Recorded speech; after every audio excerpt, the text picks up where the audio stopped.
Good morning. Welcome to the called meeting of the Board of Regents of Del Mar College, convening at 9:16 on Tuesday, June 5th, 2018. We do have a quorum, so I'm calling the meeting to order, and let's begin, please, with a moment of silence.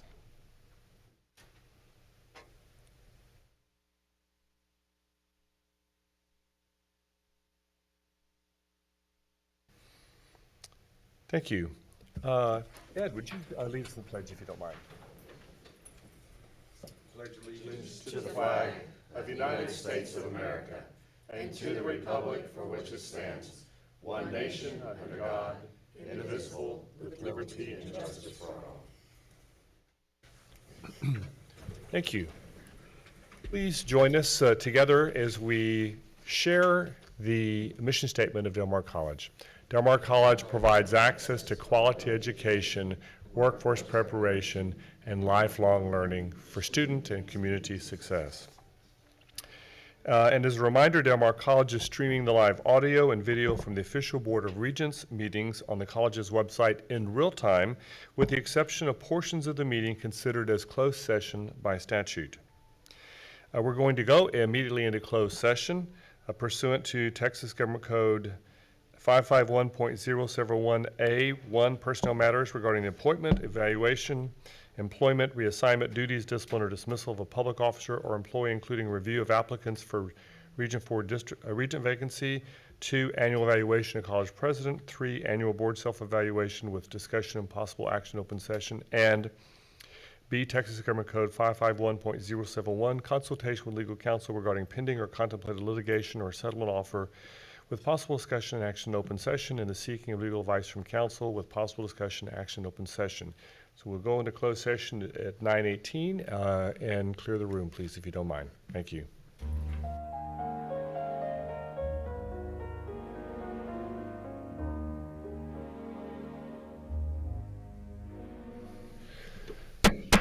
We are coming back out of closed session at 12:05 p.m. And we're going to move to our next agenda item. Item number 2, discussion and possible action related to the selection of applicants to be interviewed with connection with the District 4 Regency vacancy. I want to kick this off by saying we had 8 people apply to fill the vacancy on Regent 4 position. We had some great candidates.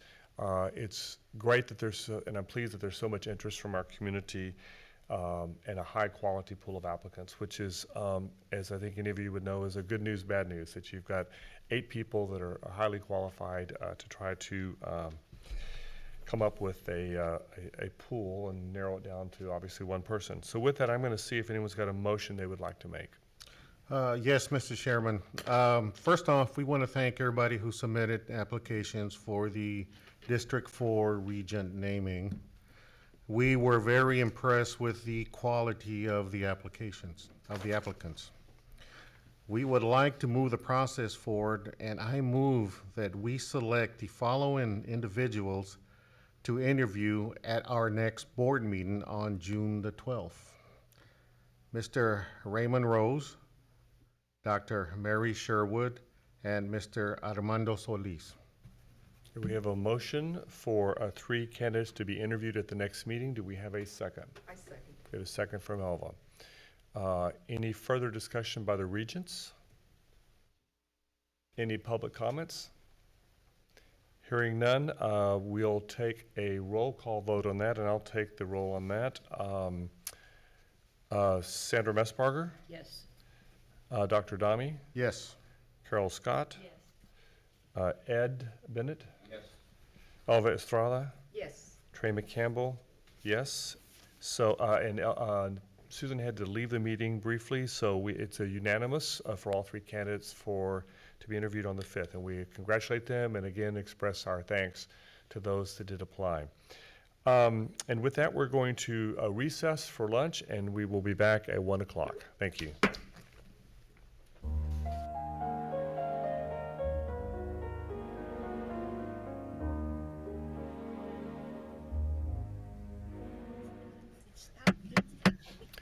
Good afternoon. It is 1:05 p.m. and we are going to resume our meeting that started this morning, our workshop meeting, resuming after lunch.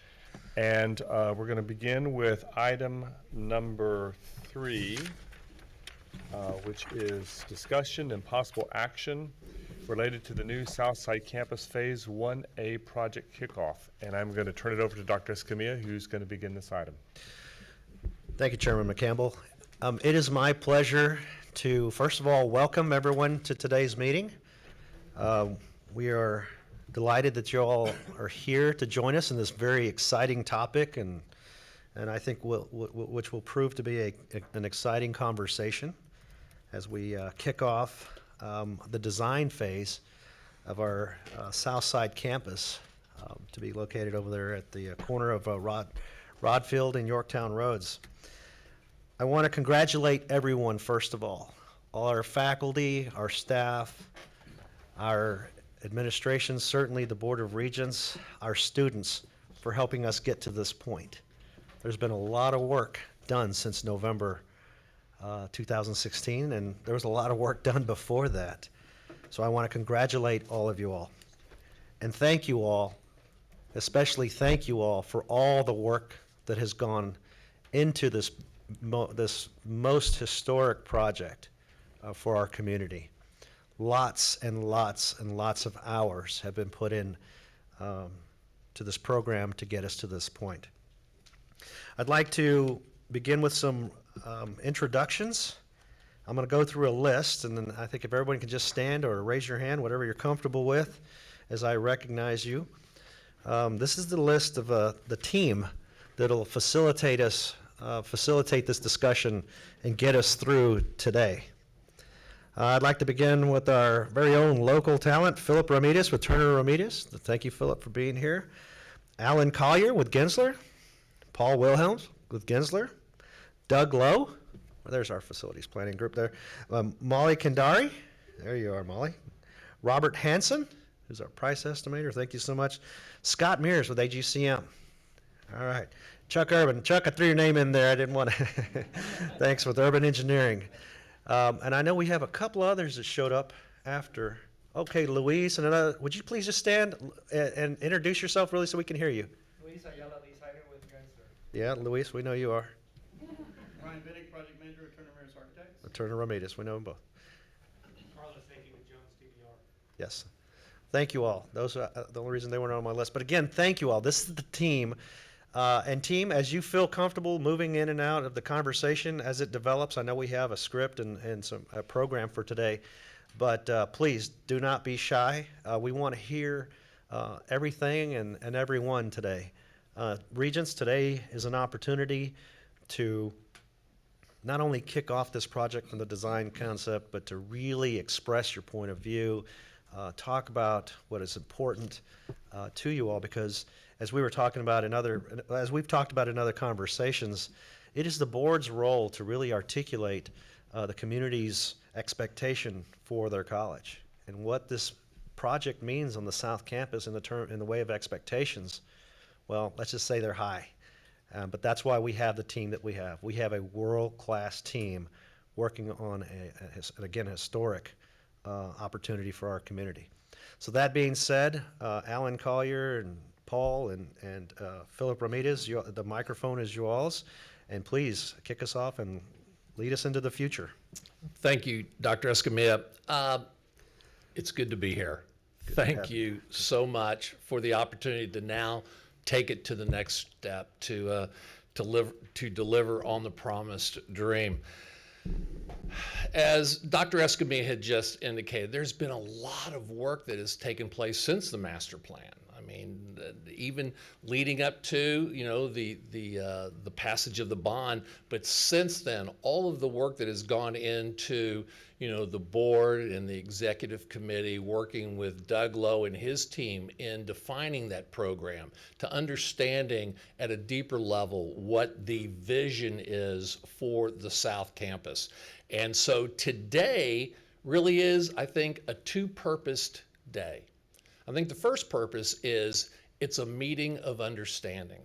What we all want to make sure that we walk out of here today with is that everybody is on the same page about the direction moving forward.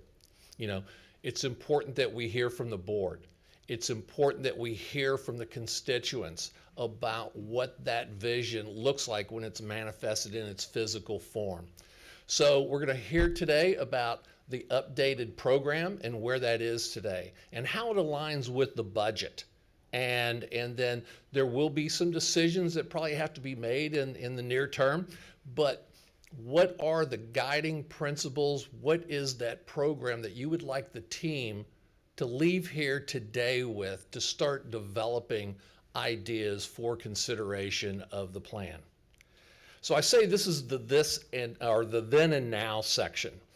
And so if you think about what has transpired since that vote in November of 2016, you now have a $139 million bond, 93 million of which will be construction costs associated with the development of phase one.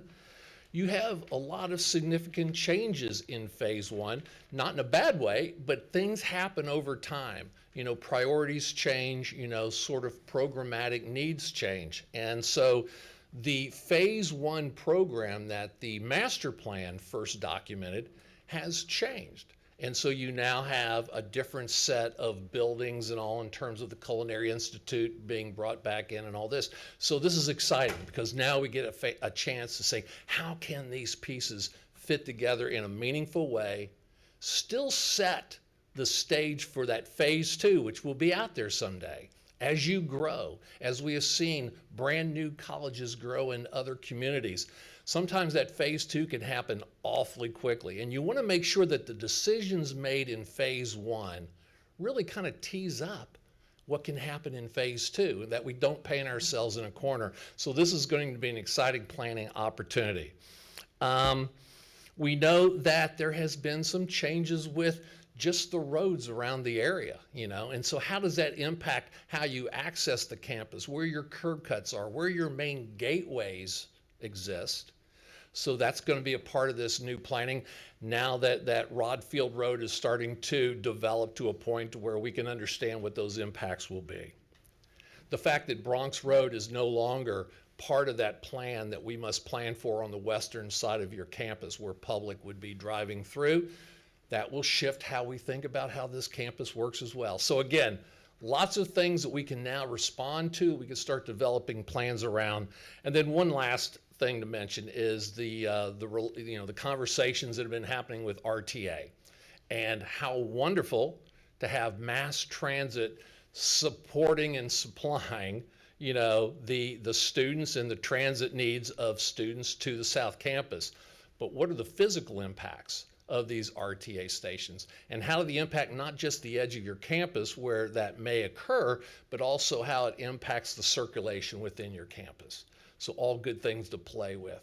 So the first part of today's meeting, and this is the last time you'll see me for a while, because we're going to have Doug come up and Paul come up. They're going to talk about a lot of the important elements, not only of the program, but of the schedule that we're looking at and how we are going to proceed forward. So these are the guys that do all the hard work, so I'm going to have them actually present. Philip will come up and talk about some of the implications that I think we all need to keep in mind as we're aligning the budget to the program, what some of the external cost drivers are that we need to keep in mind as we start to design the buildings, because they all have implications. And so I'll be over on the side just documenting things that we hear.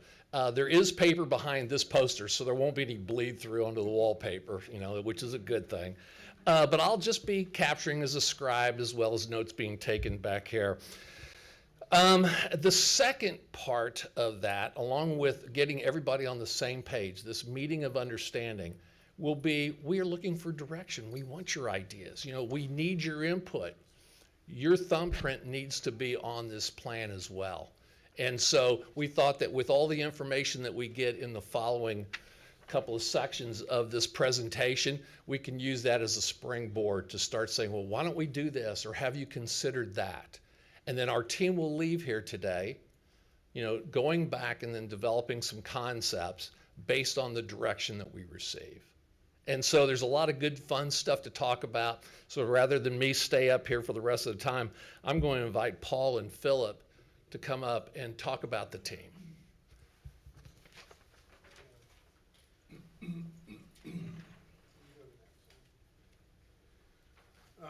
This was actually the slide that was supposed to be up when Alan was talking about the various opportunities. I don't know if you want to revisit that a little bit, but you want to go to the next slide? Wait, I have a question about that. Sure. Because that's different than what was in our packet. Yeah, we had some formatting issues, so we realigned some of the text and So, cleaned it up a little bit. a lot of us put it up on our computers because we can see it better than there. Is there a way to get that emailed to us real quick, some way? Sure. Jonathan, is there a Dropbox with that? Is it just the words that are different? Is it- Well, it's a layout, it looks totally, yeah. Well, some of them got shrunk when we dropped everything Yeah, together. There so were some it was- quality issues with the packet to begin with and some things left Right. off, so. And we're looking at them on some small enough screens as it is, so. Well, we'll let Jonathan. Yeah, you work through continue that. on and we'll see if we can get those out Sure. to us. Thank you. First thing we were gonna hit on, we had a meeting with the steering committee last week to talk about how are we gonna do the job, how are we gonna work together, what are the communication protocols, what are some of the big issues that we need to think about. Obviously, one of the first things we talked about was team structure. You know, go to the next slide. Oop, too far. And this was the organization that we agreed on together. Essentially, the Board of Regents and Dr. Escamilla report into a steering committee that handles more of the day-to-day things. And that's led by August and Dr. Lewis. So they'll be our primary points of day-to-day contact. August will be more on the contracting side and the construction. You know, eventually we'll have a contractor and working with ACGM. And Beth is gonna be more on the internal college side with the facility. We're gonna engage a fairly extensive user group for input and comment.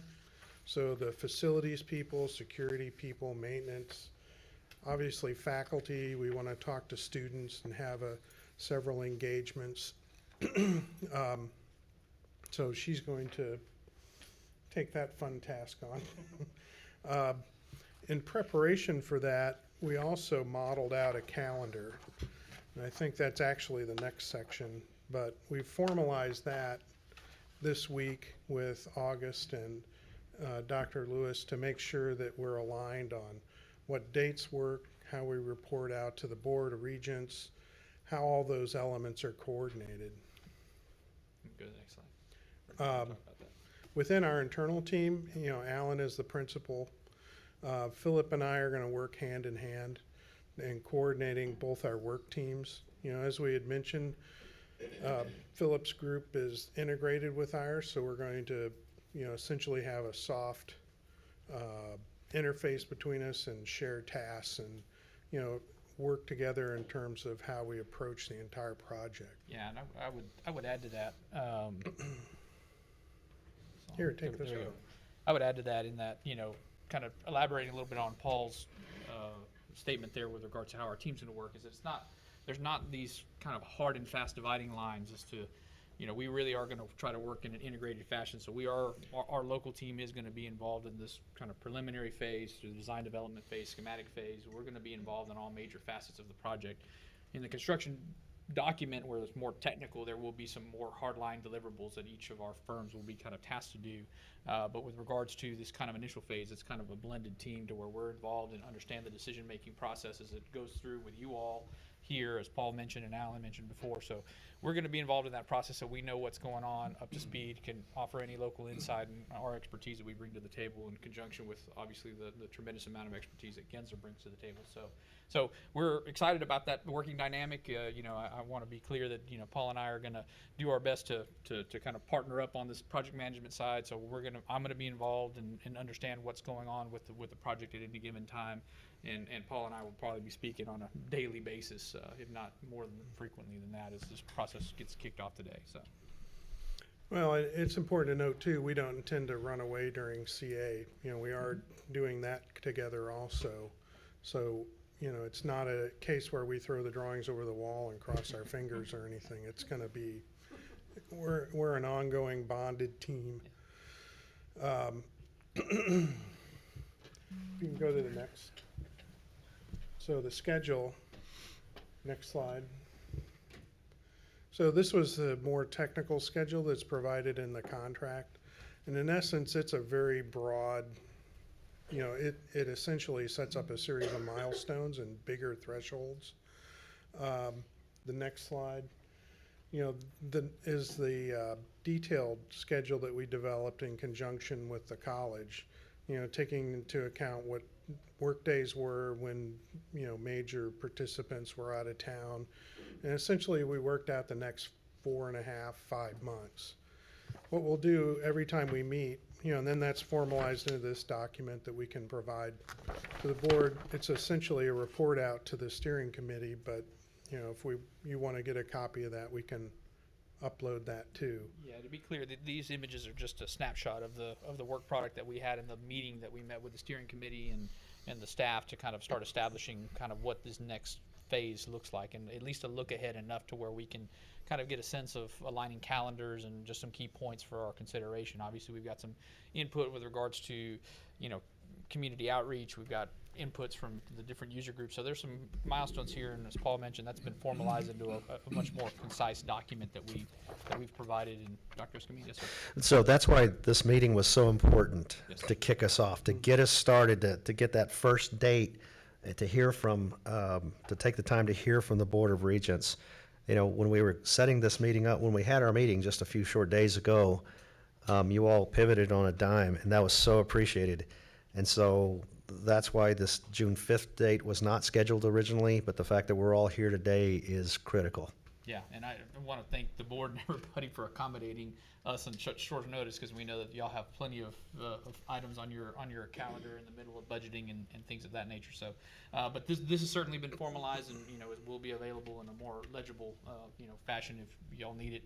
I'm sure the board would probably like to see it, but we've kind of taken an initial kind of stab at some kind of milestones that are obviously somewhat flexible if need be, but certainly felt that these were the kind of at least high points that we needed to hit, at least try to put down on paper, so that way we could begin kind of mapping out that strategy of deliverables and meeting times and things of that nature, and aligning with the board meetings and schedules. So, Well, it's also important to note that this is a living document. Sure. As people look ahead and someone says, oh, July 10th, that's not going to work now. Our intention is to update it weekly. Philip and I will take a week or two out also, in addition to the 4-month look.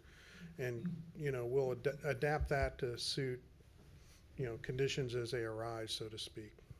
So it's really a navigation instrument to keep us all on track.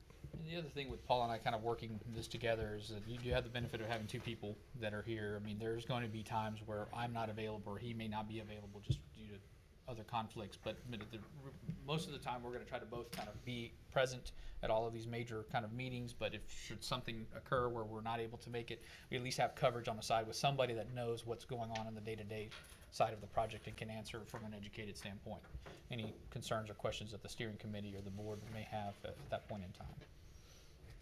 So one quick overriding thought, this schedule was set up with the idea that we're going to, one, look at the master plan and revisit that. Two, we're going to develop a concept and schematic design. And in essence, that's delivered to you guys on September 24th. And there's a 2-week review period by the steering committee and whatever user groups need to do that.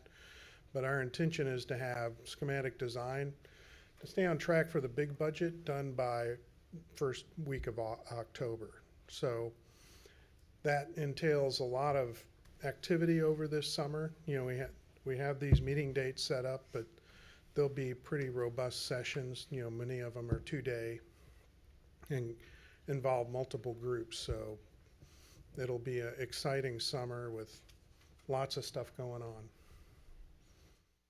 And I would say that, just based on our kind of experience on the 2014 bond, that engagement really, I feel, was critical to making the project, kind of flesh out. When you have multiple different departments and multiple different needs, obviously having those kind of working sessions where they're kind of stretched a couple of days, where we brought in everybody, got a chance to look in depth and in detail in a way that was kind of significant, and everybody felt like they had a chance to say or give comments with regards to the overall output. I think it was an important process, and so the fact that we're having these working groups is going to go fast and furious, but we want everybody to at least have a chance. And I say everybody, but the key user groups, especially with the steering committee and how they determine who's going to have access to these sessions. But I think it's really critical that we have as much input as we can. We know it's summer and it may be challenging, but we certainly encourage everybody that is invited to participate to certainly lend their expertise in as we move through this process, because it will go quickly, and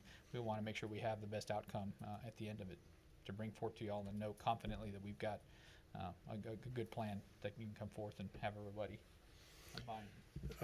Unless there are more questions or discussion about our team structure or schedule. Yeah, I was gonna say, any questions about the schedule, the team, and all that before we get into the program and budget?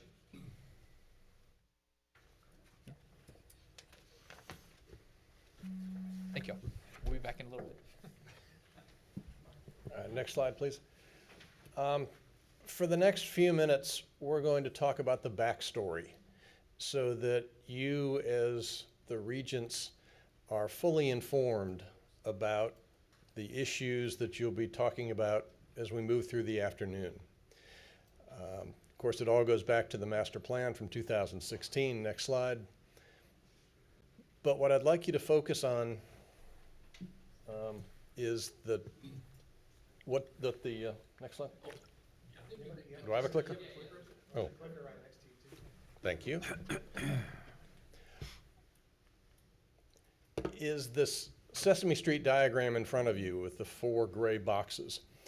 At the time the master plan was developed, it was envisioned with one dominant building, the old main, if you will, of the campus, then 2 smaller classroom buildings, and a 4th building, the Culinary Institute. And as you may remember from some of our workshops early on, as we programmed, we had to create 3 buildings out of 4. So the Culinary Institute was merged into its own building, the 2 classroom buildings came together, and the main building held. But the purpose was to have a dominant building, and then the other 2 buildings form a campus around it, if you will, for phase 1.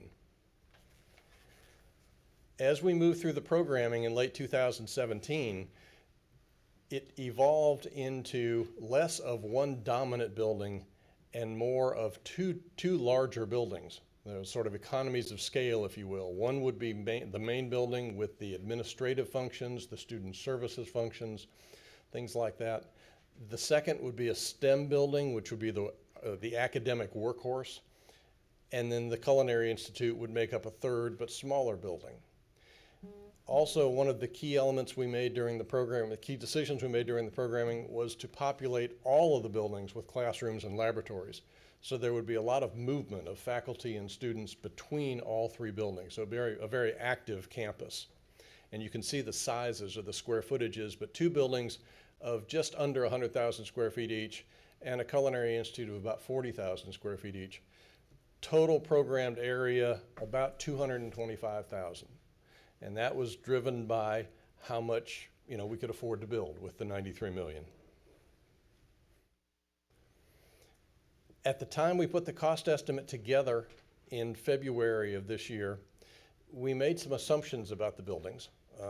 3 buildings, steel structure. The exterior would be predominantly brick and glass, some stone. Again, what you're used to in your quality of buildings that you're currently building.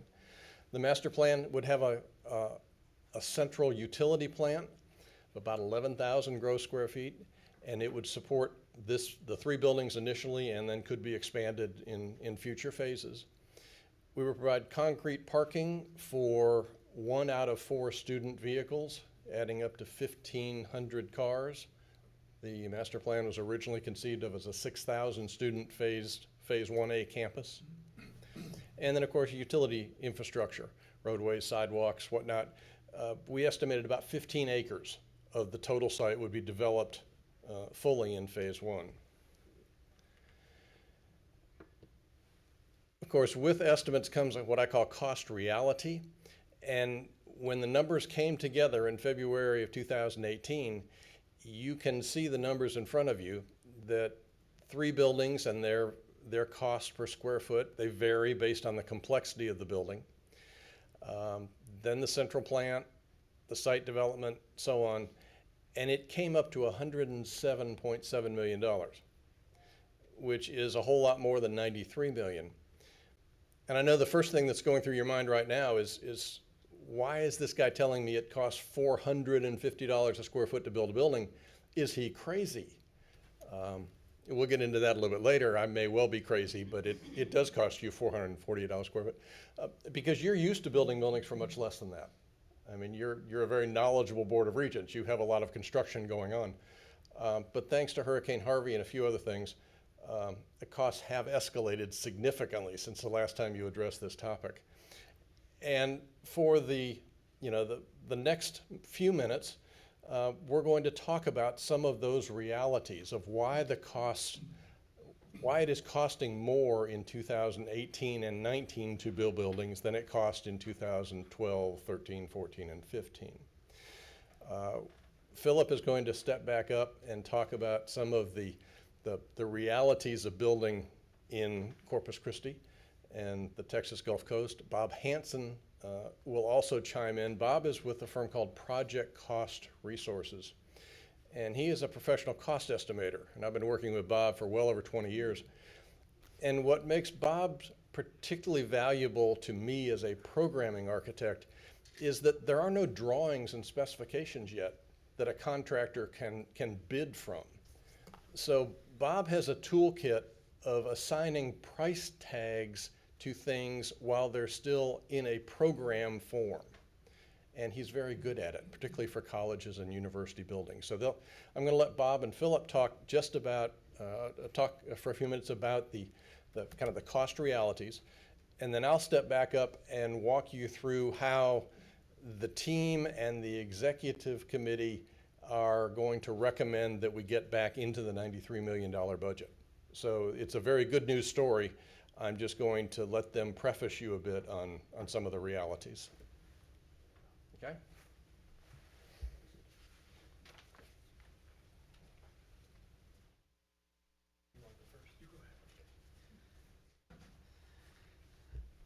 Okay, I'm back.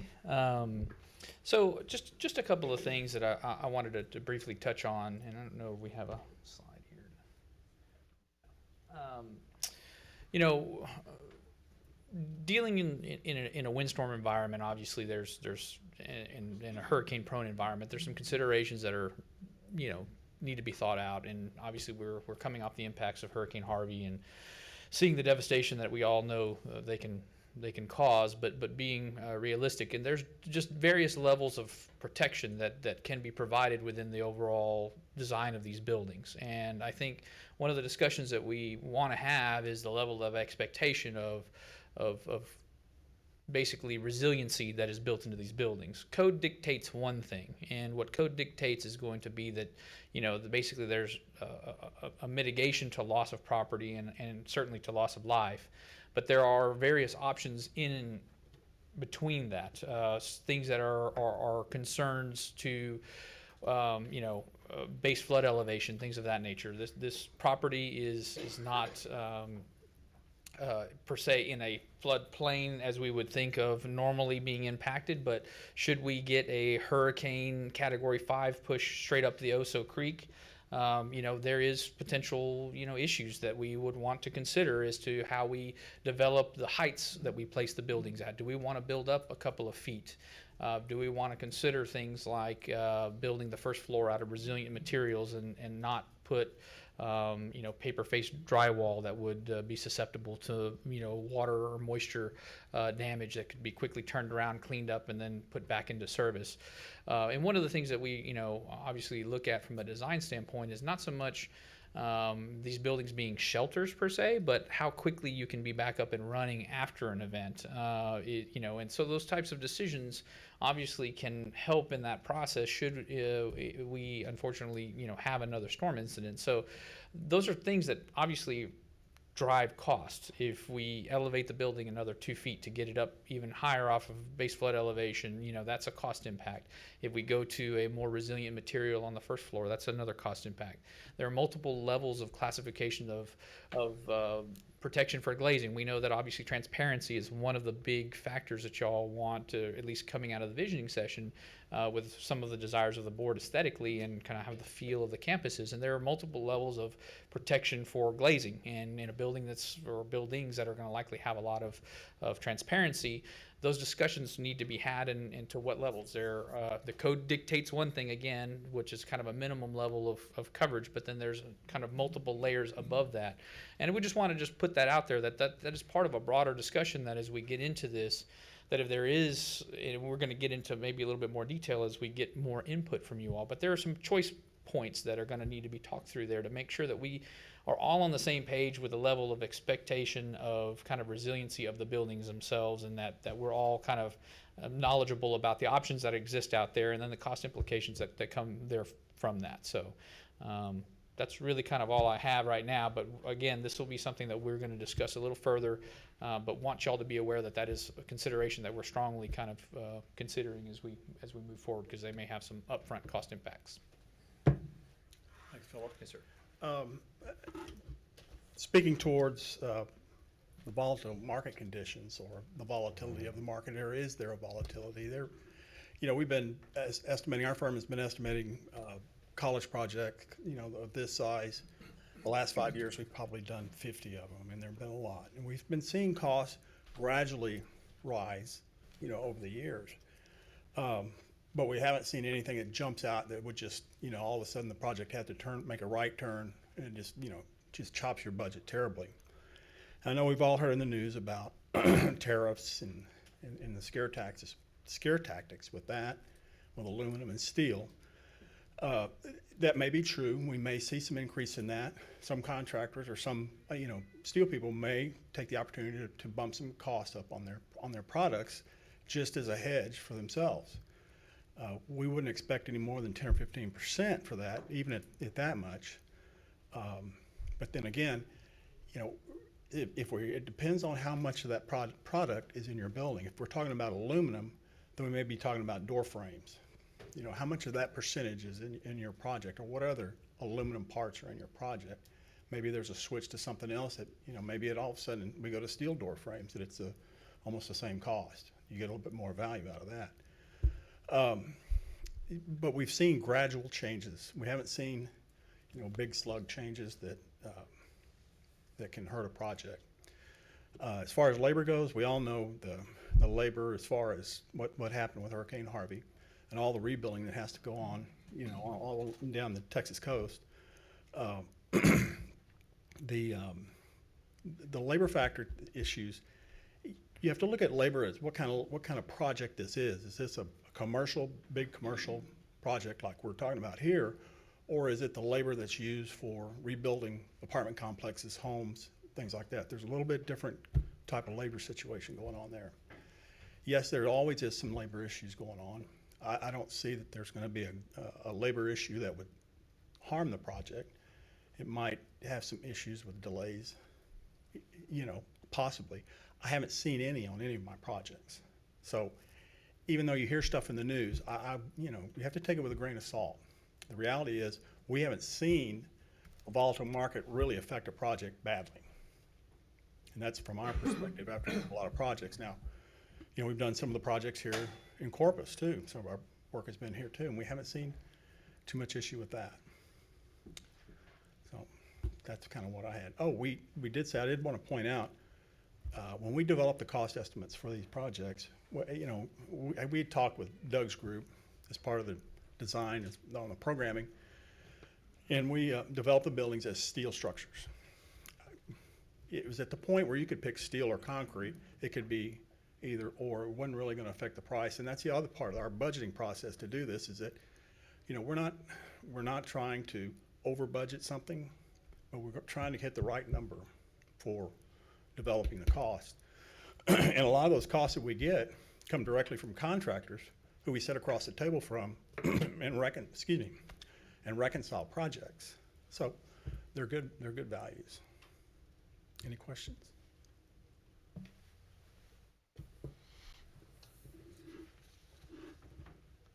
Real quick, I'd like to also touch a little bit on another cost factor potentially is security, and obviously that's something that's in the forefront of all of our minds. As a matter of fact, we just at my child's school, there was a little incident yesterday where a man had to be arrested and taken off the premises here locally. No one was ever in any harm, or there wasn't any firearms involved, but certainly those are things that are at the forefront of our minds. And so, obviously, there's multiple, just as the storm kind of resiliency from a security standpoint, there are multiple layers that can be considered here, and it kind of runs the gamut. From everything to bullet-resistant glass to, these are unfortunately things that we want to have at least a conversation about. It's unfortunate that we have to have these types of conversations, but we certainly want input from you all. We want to offer ideas. We want, obviously, your security staff and the police to have input as to how to best secure this facility. Obviously, it's going to be a quote unquote a soft type target, and we want to make sure that the students and the faculty that are going to be occupying this campus when it's newly opened feel safe and secure, and that we've done everything we can to make them feel that way, and that there are proper protocols, and that built into the design there are appropriate things that allow the buildings perhaps to react through technology, through locking mechanisms, through obviously kind of passive type security measures, and making sure that all of those thoughts have been well documented, that we've thought through them, and we've made the appropriate decisions. Again, there are multiple layers of secure buildings. I mean, in some of my kind of prior life, we've worked on some of the most secure buildings that you could possibly have, all the way up to top secret clearance type facilities that are hardened and on armed guard for the military. So there's, again, a wide variety of range that we have there that could have potential cost impacts. But at the end of the day, this is not a military facility. This is a community college, and this is going to be a community campus that we want to have openness and transparency into the community and feel as if it is an asset to the community, and we want people to feel welcome here. And so there's a balance and a trade-off that we have to work through, and we will through this process, but there may be some decision points that have some cost implications that we also need to talk through, and as to their practicality and how much they may or may not be needed with regards to that. And obviously the bare minimum safety is utmost requirements, but there may be some discussion points that we have through this process that may also affect the budget numbers that have been presented here. So with that, I think Alan, do you want to touch on something? Thanks, guys. One of the things I want to add on to this last piece before I bring Doug up to talk about some of the ideas that have already started to come out about how we can align the budget with the program, and I think that he and his team and Bob Hanson have been working on some additional numbers, so that hopefully we can start to see movement towards alignment. But the thing I wanted to add, just based on something that Philip was just talking about, was, developing this security on campus point of view. What is that level of security, and how can we address that? And that is one of a series of many workshops that we plan on having with different special groups within Del Mar College. And the security force that works for Del Mar, we plan on having a mini workshop with them just alone, so that they don't have to sit there and listen to other department heads talk about things. But there'll be one of a number of workshops that we'll conduct so we can get their perspective, their lessons learned from the work on the other campuses, and how we can make sure the best practices find their way onto the new South Campus. So we'll look forward to, sharing with you the outcomes of a lot of these workshops, or some of you may in fact even be attending. So we look forward to that.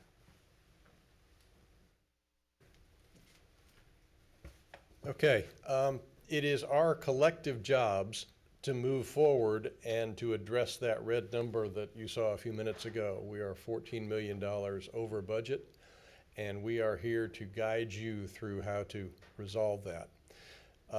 First and foremost, we want to stay true to the master plan and what you told the citizens, or what the citizens are expecting. The signature programs, the 20,000 student ultimate capacity, the deliver what you promised. And we are holding true to that. And you can see the discussion or the recap of the main building and the academic buildings. In the diagram on the top of the page, you can also see how the Culinary Institute and the Continuing Education building were located on the lake in the bottom right corner near the intersection of Rod Field and Yorktown. The lake did not get funded, and the concept is, well, now we have to bring culinary back into the fold. You can also notice in the center of that diagram how 3 buildings were identified in phase 1 to create a core campus. 3 buildings are very good at enclosing space to create a place, as opposed to a Walmart, which you park and walk up to. So that's also very important in the master plan as we move forward. So let's talk about what our choices are and how do we move forward. In order to find ways to balance the budget, we can obviously build less space. But that, I think, should be treated almost as the last resort, because we work very closely with the executive team and the faculty and the chairs and the deans to come up with the right size for these buildings. Design, you can cheapen the buildings. You don't build a Walmart for $448 a square foot, obviously, and there are reasons. But as you begin to cheapen the geometry or simplify the geometry of a building, you no longer create the campus feel that the master planning team was trying to accomplish in those first 3 buildings. As you cheapen the quality of the materials, you have less glass, and less natural light,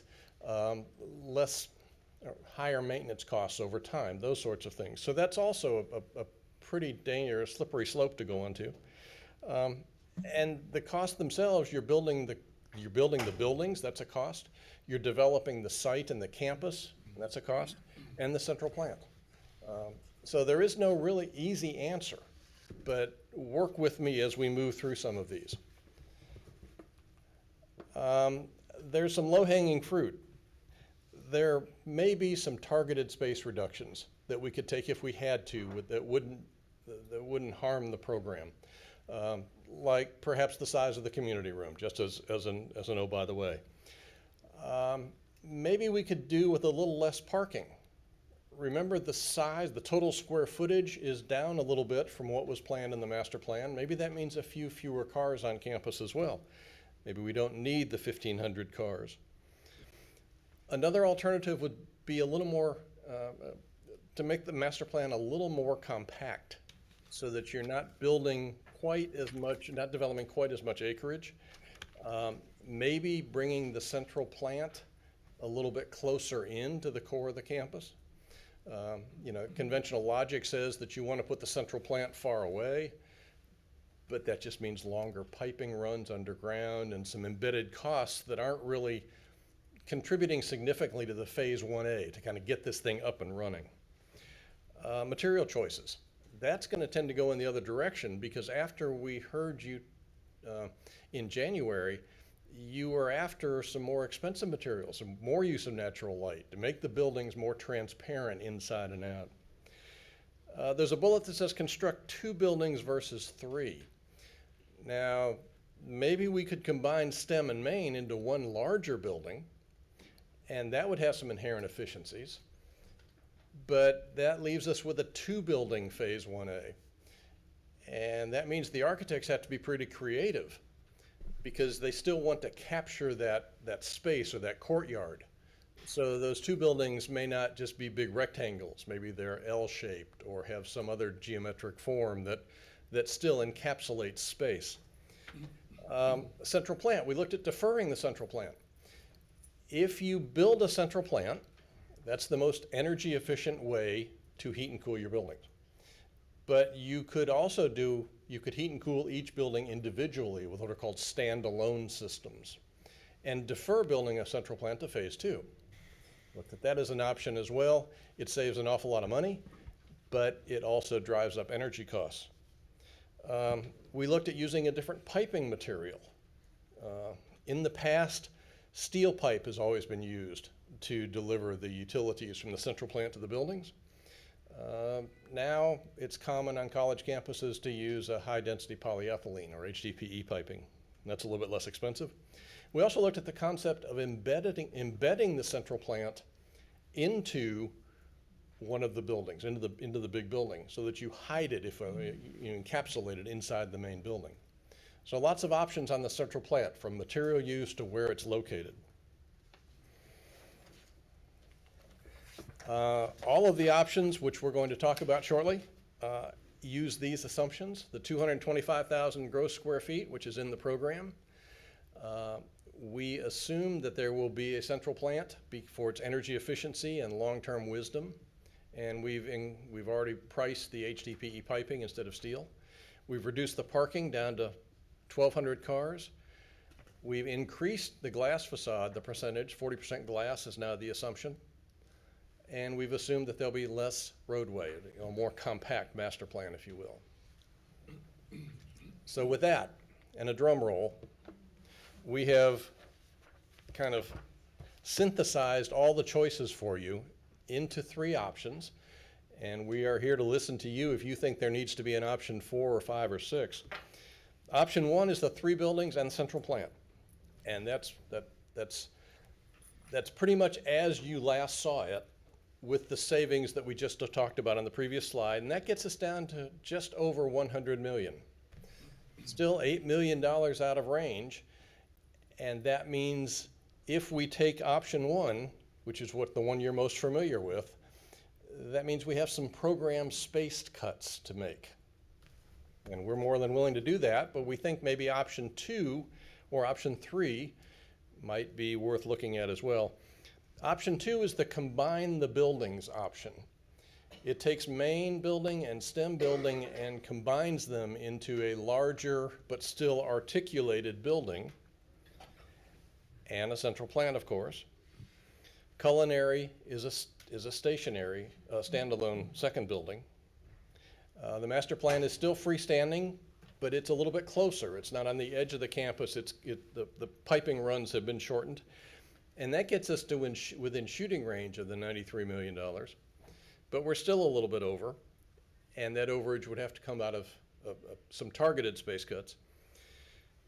We then looked at option 3, which is kind of the combination of the buildings. It takes it from 3 buildings down to 2, and it embeds the central plant into that larger building.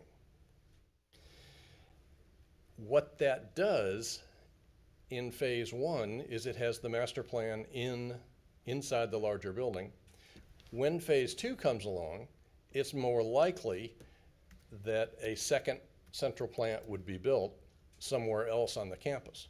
But until that time, you still have all of the efficiencies of a central plant operation.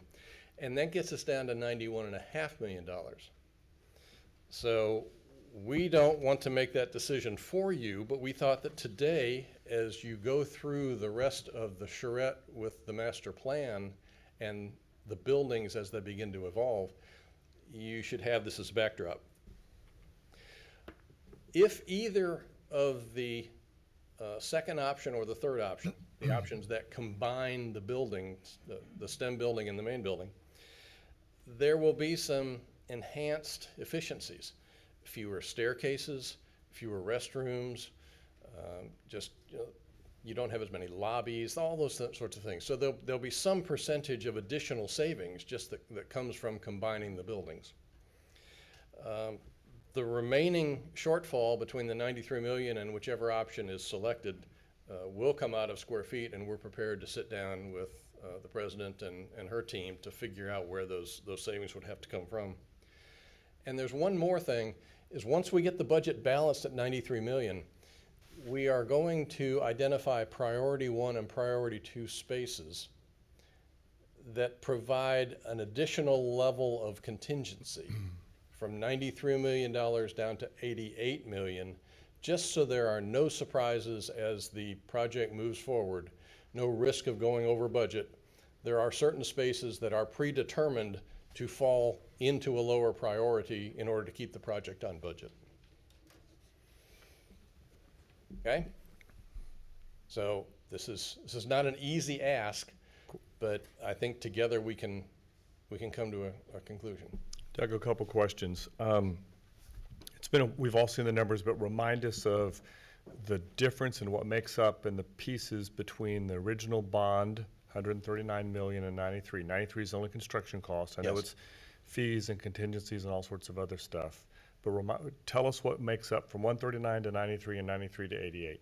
Okay, let's start at the top. 139 is, that's all in. At the end of the day, that's all the money that's in your checkbook.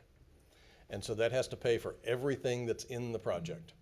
Everything that you buy from the general contractor and everything that you procure from other sources, whether it's the audiovisual equipment, whether it's any loose kitchen equipment in the culinary facility, furniture, anything like that that's related to the project.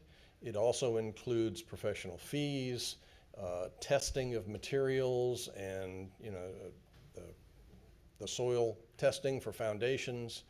Are there other particular things that I've left out of anything that you can think of? You have a list. All right. I love it when this comes together. That's why you have a construction manager on your That's team. true. There is, for all those things that I just mentioned, they are estimated at 12% or $16.6 million. There is inflation that's budgeted in. I'm typing these numbers out. Oh, So I'm sorry. that's fees. Tell me again what that makes that up.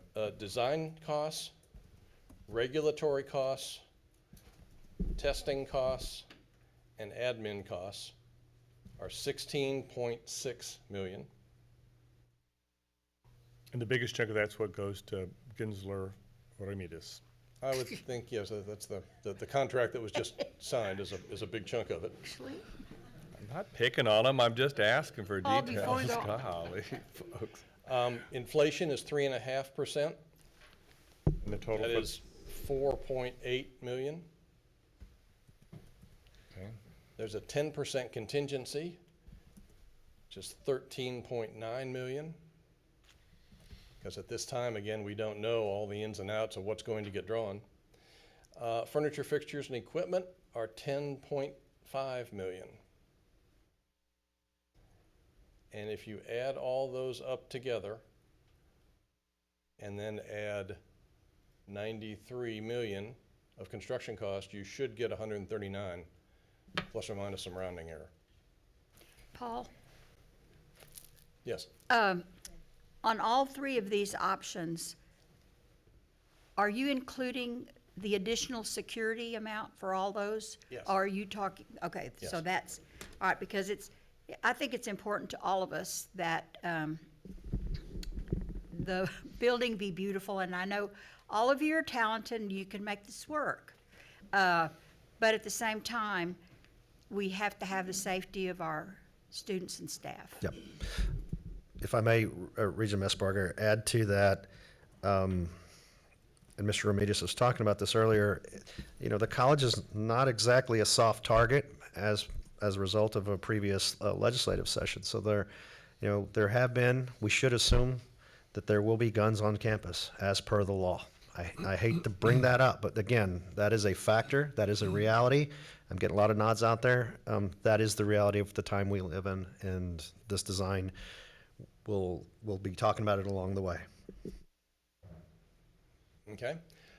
Now, yes, I had a series of questions, so I've got a few more. please go ahead. So 93 million, then you kicked out an $88 million figure. What yes. represents that difference? The difference between 93 and 88. Some boards move forward with a construction cost number that they think is set in stone, and they get into trouble down the road, even with the contingency. This college has decided to provide a $5 million cushion, if you will, the difference between 93 and 88 million. And to do that by identifying spaces that are priority one that will definitely be built, and then spaces that are priority two that those spaces will be built unless there is a cost issue as the project moves forward. So rather than scramble when there's a cost problem, you've made the decision to kind of prepackage some things that could be taken out into a second phase in order to keep the project on budget, and that's all that is. So in other words, you've already pre-identified ad options is what you're doing, basically? Is that what you're- Well, we haven't, we're fixing to. Okay, but it's effectively, you've identified the first round of contingencies. Yes, So you would tap that first before you tap the 10% contingency. yes. So we've now, Is that the logic? Yes. Okay. so we've already got almost 14 million in contingencies, but we're gonna say if something runs over, that we're gonna tap the 5 million first before we get to the 14 million. Yes. Okay, and this is a question, could be for you, it might be for Scott from AGCM or someone. What historically do colleges or any sort of construction project need to tap into contingencies? Oh, no, What's the likelihood of doing that? I mean, I know why you do them, it's a great business practice, Yeah, but what's the good question. likelihood? Typically, what we see is the design of the project at 95% of the construction cost.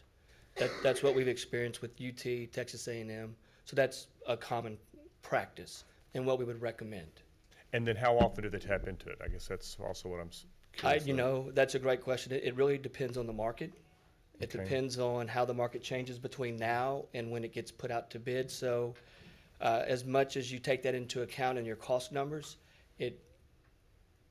it's one of those things that it's difficult to forecast. And so we've already taken into account for the Harvey effect, we think, because you're basing the bidding or the construction estimating was on current prices and availability and things like that. The time this gets built, we don't know whether it will still be escalated to those prices or not, right? But we're being safe. Being prudent, yes, sir. So we're being prudent and safe by changing our budget based upon current Harvey pricing. We've added a contingency in of 10%. We've added an inflation of 3.5%, and now we have another $5 million contingency. So it seems to me like we've been double, triple conservative. May I? speak Yeah, to that? please. Scott, would you? I'm always a belt and suspenders person, but the last 5 million is only going to be taken if it needs to be taken.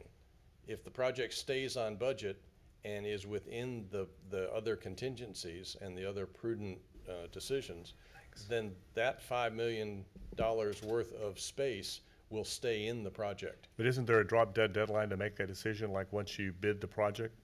Once you get all your construction bids in, then don't you actually have to say, okay, we can keep the 5 million or we have to reduce the 5 million?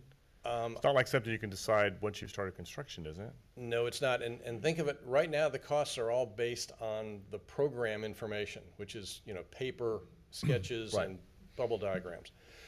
As the project moves through design and decisions about shape of building, exterior materials, costs of security systems, and design issues, all of those will begin to refine themselves very quickly as the project moves in design, and the cost estimate will refine at the same pace. So you're technically in design, you're in conceptual now. As you move into design development, it'll get more focused. Much So more somewhere focused. along in there, you'll know the 5 million. And the reason I'm grilling down on this is, to me, with all these double or triple sort of contingencies, I'm like, well, I understand why central plant ideally would be separate, because you're building it for the future. And if we're 94 million, if we're $1.4 million off of a $93 million budget, it seems like we have plenty of redundancies and contingencies built in there. And that's really where I'm headed with all these questions. The contingencies also get managed as you move through design. Right. And so, Yeah. Just to chime in here real quick, just with regards to the 5% and the rest of the contingency, I can't speak to at this point in time, but very familiar with the process of the 14 bond was run the same way with regards to designing to a 95% target of a base bid. So that way, basically, to your point, Mr. Chairman, that we ultimately have a cushion at bid time, but those have to be built in the form of an alternate, right? And so we may have a series of add alternates or deductive alternates that would allow us a safety valve that should the bids come in, should market forces dictate that the bids come in higher than we anticipated, we have a series of safety valves where we can choose not to select these various alternates in order to deliver a project within the $93 million budget. So it just creates a cushion there, but it will be done through the design process. So ultimately, by the time we deliver you all basically 100% bid package, that there is a series of alternates that are built in there which Right. should, in theory, total up to about $5 million. But you're asking us today to make a decision between option 1, 2, and 3, and once we do that, we've preset what you're gonna build a finished scope from concept to design development around. So that's why I'm just trying to figure out, Yeah.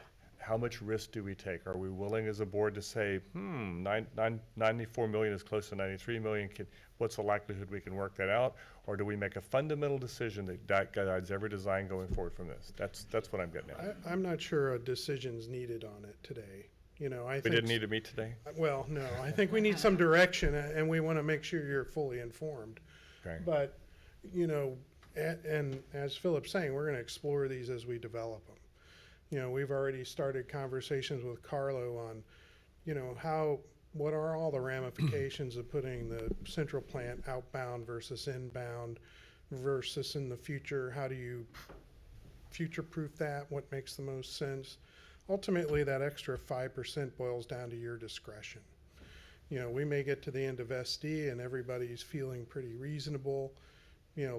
Let's budget, let's say, I'm just gonna throw an example out, covered walkways, say that's $3 million. Well, it's pretty easy to make that an alternate. So that when we bid it, Right. yeah, let's do it. Or, that's the type of,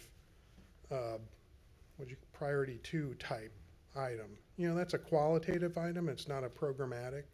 Maybe from 300 seats to 200 seat community room, that one's harder to deal with. But we need to, as we develop this in this first phase, look for all those opportunities. I think the decision, if there is one, and to a degree it's been made, is, our construction budget is $93 million. We'd like some comfort cushion in there. So your charges, our charges to look for those types of alternates that are qualitative or programmatic that you can make a decision on when we have a tighter estimate. And that's really just playing with that 5%, Yeah. right? And so not necessarily trying to jump to the punchline here, but clearly option 1's off the table because it's way out of line at 101 million. We're gonna have to do something. I mean, But that's you're sort of saying we're in the relevant range for option 2 or 3 at right, this that's point. But kind of the you don't need a gorilla in decision. the room. And do I understand the alternates, not only are they things that could be taken away, but there may be alternates that you could add? Okay. Yeah.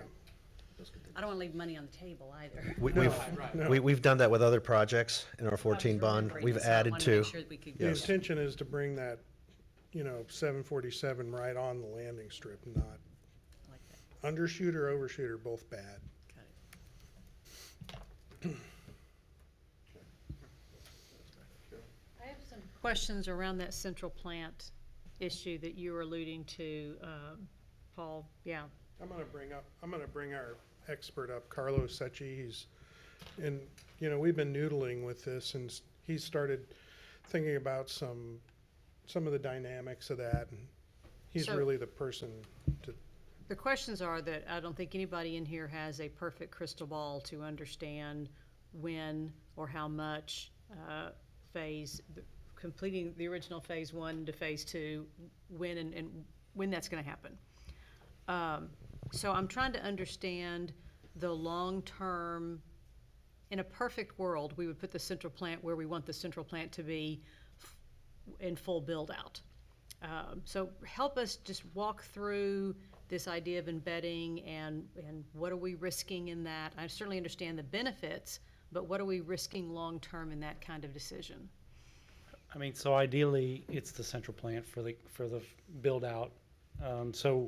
So the concept is it needs to be expandable. It needs to be built in to where we can grow it. The trade-off on putting it inside the building, obviously, the positives are the piping, things like that, the initial costs. What we've kicked around is these are components that potentially can be moved. So, one thought process is even if we do embed it into the building, do it in such a fashion that your next phase comes along that builds a building more remote, and then for a period of time we can move those chillers and kind of relocate that equipment and then repurpose, right? That space that we've taken in that main building now becomes whatever, you know, some other. So that's kind of the concept of putting it in the building. Obviously, there is some inconvenience in that we have to move it at some point. But all that equipment that we're designing has that capability. You know, what would that look like? You know, could that be was that going to force a shutdown potentially of the university? Can we mitigate that? Yes. We can have a place where we can tie in temporary rental chillers to still support the building when we move the equipment. So, I mean, those are the kind of things we're kicking around in our minds. Okay, so if everything was in place today, with an embedded central plant, and we were ready to move it, what's the cost differential for what you're talking about? Obviously, there's new construction of the new central plant, which we would have either incurred today or we're going to incur 5 or 10 years from now. Right. I'm So trying- I'm there's, still- marginal cost. Right. yeah, It's a there's, opportunity cost. there's some deferred costs, right? That you didn't buy the piping now, you're going to buy it later. I think really what you pay for is the cost to move it. I mean, that's kind of double work, let's call it. And then potentially the cost to provide some sort of temporary cooling. Interruption. 'Cause the Interruption cost. Yeah, exactly. I think that's really the delta. The flexibility we give ourselves with that decision today, are we hamstringing or painting into a corner a future board and having to make a decision like that? I certainly don't want somebody to call me 10 years from now and say, why the heck did John do that? Yeah, but- You mean, to make sure I understand the question, the decision to embed today, is that going to cause I don't see it. Okay. I think it's something from an engineering standpoint, we need to appropriately plan for you, you know what I mean? To make sure that those temporary connections are there so that you're not having to do additional work just to further, you know, to move the plant. But I don't see it. Okay. I have a central plant question for you. Is a 10-year hybrid answer also a possibility where you don't move the equipment, but when you build phase 2, you build a plant in phase 2 and interconnect them? Absolutely. I mean, it's all in kind of the math of what size modules you're doing things in. So yeah, it could be that you build that other plant and then bring it online and switch it over to try to reduce the temporary cost. And so your engineering would plan for the path, the footprint for a future external central plant. So you're not having to tear up sidewalks or having buildings in the wrong place so that we can eventually connect to a centralized central plant if we need to. One of the issues I've heard with this central plant is to actually run the piping correctly on this campus that has evolved over however many years, is that we've got buildings in the way of where piping ought to be. And so we would engineer now to avoid that. Correct. So that's always the challenge of a new campus and a central plan is it requires some master planning of the utilities, which we would do. We would certainly get the piping out of the building, you know what I mean, in a clean fashion to where it can be connected to a remote central plant in the future. To what extent we put piping in on the site, if there's, you know, some beautifully paved area that we know we're going to have to cross, maybe it makes sense to put that piece of pipe in there now to where we don't have to dig up pavers and landscape. But I don't know that now till we kind of get past the preliminary things. What's the two questions related to what Carol's been asking, which not the building piece, but the equipment that goes in the building for the central plant. What's the typical life expectancy before we do replace that? You may have answered that earlier and I missed it, but sorry. Yeah, so we would be looking at equipment that's 25 to 30-year life. So anything less than 25 to 30 years, we've got some redundancy of costs.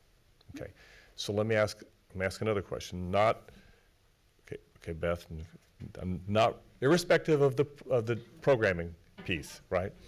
What's going to be cheaper to move 5, 6, 10 years down the road when we're ready to grow? A central plant that's been embedded, or a Culinary Arts Institute if we embedded it in that building and then later gave it that corner location with the lake and with the other stuff? seems like it would be easier to repurpose a culinary arts space in a building than it would be to do a central plant. Now, that's an interesting Yeah, question. that's That's gonna take a little bit of study. Yeah. But certainly an alternative. To me, I mean, the beauty of the original master plan, the one thing that every single one of us liked the best was the corner. The water, the lake, yeah, and the community was, so now we're gonna move a culinary arts and probably do it right, and they deserve to do it right, but then that's really gonna hamstring us later to ever really put it where it should be. Why don't we rethink the paradigm here? This is why we didn't want to make the decision without having you folks involved. Right, there we go. You didn't want to, or no, never mind, I'm not gonna go there. You could- One I of- mean, it's about cost, I'm being serious. I mean, it seems to me that if we could design something, because that culinary arts could later be, as the campus grows, the cafe or restaurants or all sorts of things, it could still be used fundamentally for that purpose. And then you build the showcase piece on the corner with everything that you want it to be.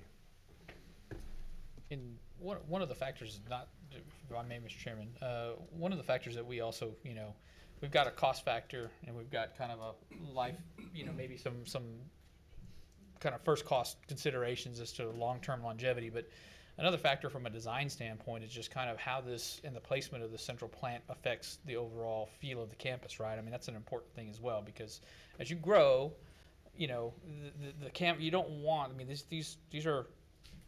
there are things that you can do to mitigate sound and noise and issues of that nature, but and Doug mentioned earlier, in a perfect world, this thing is tucked off into a corner somewhere, screened off, where nobody really ever sees it or experiences it. But at the end of the day, there are noise considerations, and we've talked about how we when we revisit this master plan, how does that fit into the overall campus experience, and that you are not saddled with something that is stuck smack dab in the middle as you grow into phase 2. So that's also a consideration that we have to balance with these decision-making processes and maybe that's, to your point, maybe it's something that's temporary, and before you have multiple buildings, it eventually, when you do your phase 2 and put more multiple buildings, it then in turn moves or something of that nature. But it's certainly something that we have to consider, because these things are not, you've got maintenance constantly going on, you've got things and activities that are best suited to be somewhat separated from the kind of day-to-day operations of the students and the activities. So Let me add to the whole cluster up here. To your point, and it's a good point, and one that we'll have to now explore, because we saw this same thing in the phase 1 buildings at Cy-Fair College for Lone Star. And many of those programs in phase 2 or phase 3 ultimately moved into a new building in a more appropriate place once the campus and the population grew. So that's a very viable. So from a programming concept. standpoint, I mean, I knew, Mark, when we originally came up with phase 2, we kind of knew what was going to be in there. But when y'all been doing the programming work on phase 1, have y'all thought about, you and Beth, what's going to be in phase 2? I mean, as you know it now? In terms of programs, I think what we've discussed so far were the possibilities for growth of the programs that we have. In other words, starting the Culinary Institute as an institute. Institute implies some sort of standalone nature to its existence, right? And so I think between that and then the growth in the other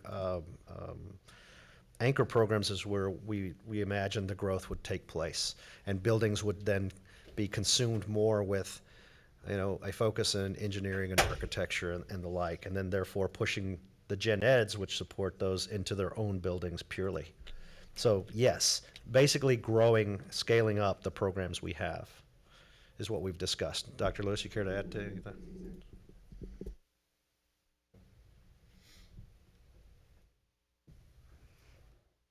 Okay. Thank you for that direction. I have one more thing that I'd like to talk about before we actually get into the fun part of the afternoon. I'd like to remind Talking you. central plant is not fun? What? Yeah, right. Now I'm really excited. I would like to remind you of some things that we talked about in January. And just to get everyone back into the whole mindset of designing buildings. We went through a picture exercise, and the board decided that there were certain things that you liked and didn't like. Some of the things you did not like or did not think were appropriate for the Southside campus were a strong collegiate or historical vernacular. You didn't want anything that looked any institutional, had a feel to it that could be a hospital or could be on a frontage road anywhere USA. You didn't think that it was necessary to have excess formality. You didn't think that monumental scale, or what's referred to as heavy massing, such as the pictures that you see in front of you. You didn't think that color should dominate the design. Even though you were open to color, you didn't think it should be overpowering. And some of the things that you thought were particularly appropriate for the Southside campus was this transparency and visual connection of bringing the inside and the outside together in the mind's eye. You wanted active environments, whether they were inside or outside. You didn't want places that were just neutral or deserted. You very much liked water, whether it be a lake or some sort of water theme that worked through the campus. Again, being able to use the spaces inside and outside. Shading, particularly important and appropriate for buildings so that those outside spaces get used. And incorporating public art in a way that it just felt natural in the design and the planning of the campus as compared to a sculpture garden, for example. You also thought that you wanted harmony between the landscape and the buildings. You wanted the buildings to look like they belonged with the landscaping. You thought that a family of buildings was a good thing, as opposed to just a strong uniformity of all the buildings looking exactly alike. And you certainly wanted something regionally appropriate. And to repeat your words back to you, I ask you, how would you answer to make this endeavor a huge success? And you said, if all the prospective students are encouraged and inspired by enrolling at Del Mar, if it creates spaces that promote, encourage, and support learning in all its forms and different modalities, if it is empowering, inclusive, and inspirational, if it's a place where students want to stay, whether to finish a degree or to study or for research, that makes them feel welcome and comfortable and want to collaborate. And I'm reading these, by the way, because these are your words and I think they're very important. If it feels like home on campus with all the convenience and comforts, if it facilitates student access and ease of use, if the campus provides a front door and supports wayfinding, if it redefines what the Del Mar College experience is and gives students an opportunity to experience college in a different way, and if first-time in college students are enticed and not intimidated by the campus. Wow, isn't this cool, someone said. If it is an exciting and inspirational campus that continues to attract future generations of students, if it evokes the sense of community, sense of belonging and ownership of the campus by both the students and the surrounding residents, and if both form and functionally, tangibly impact student success. And with that, if there are no questions, I'm going to turn the floor back to Alan. Surely, no question. How can we have questions on what we said? We don't know how much we have in our pocketbook. Exactly.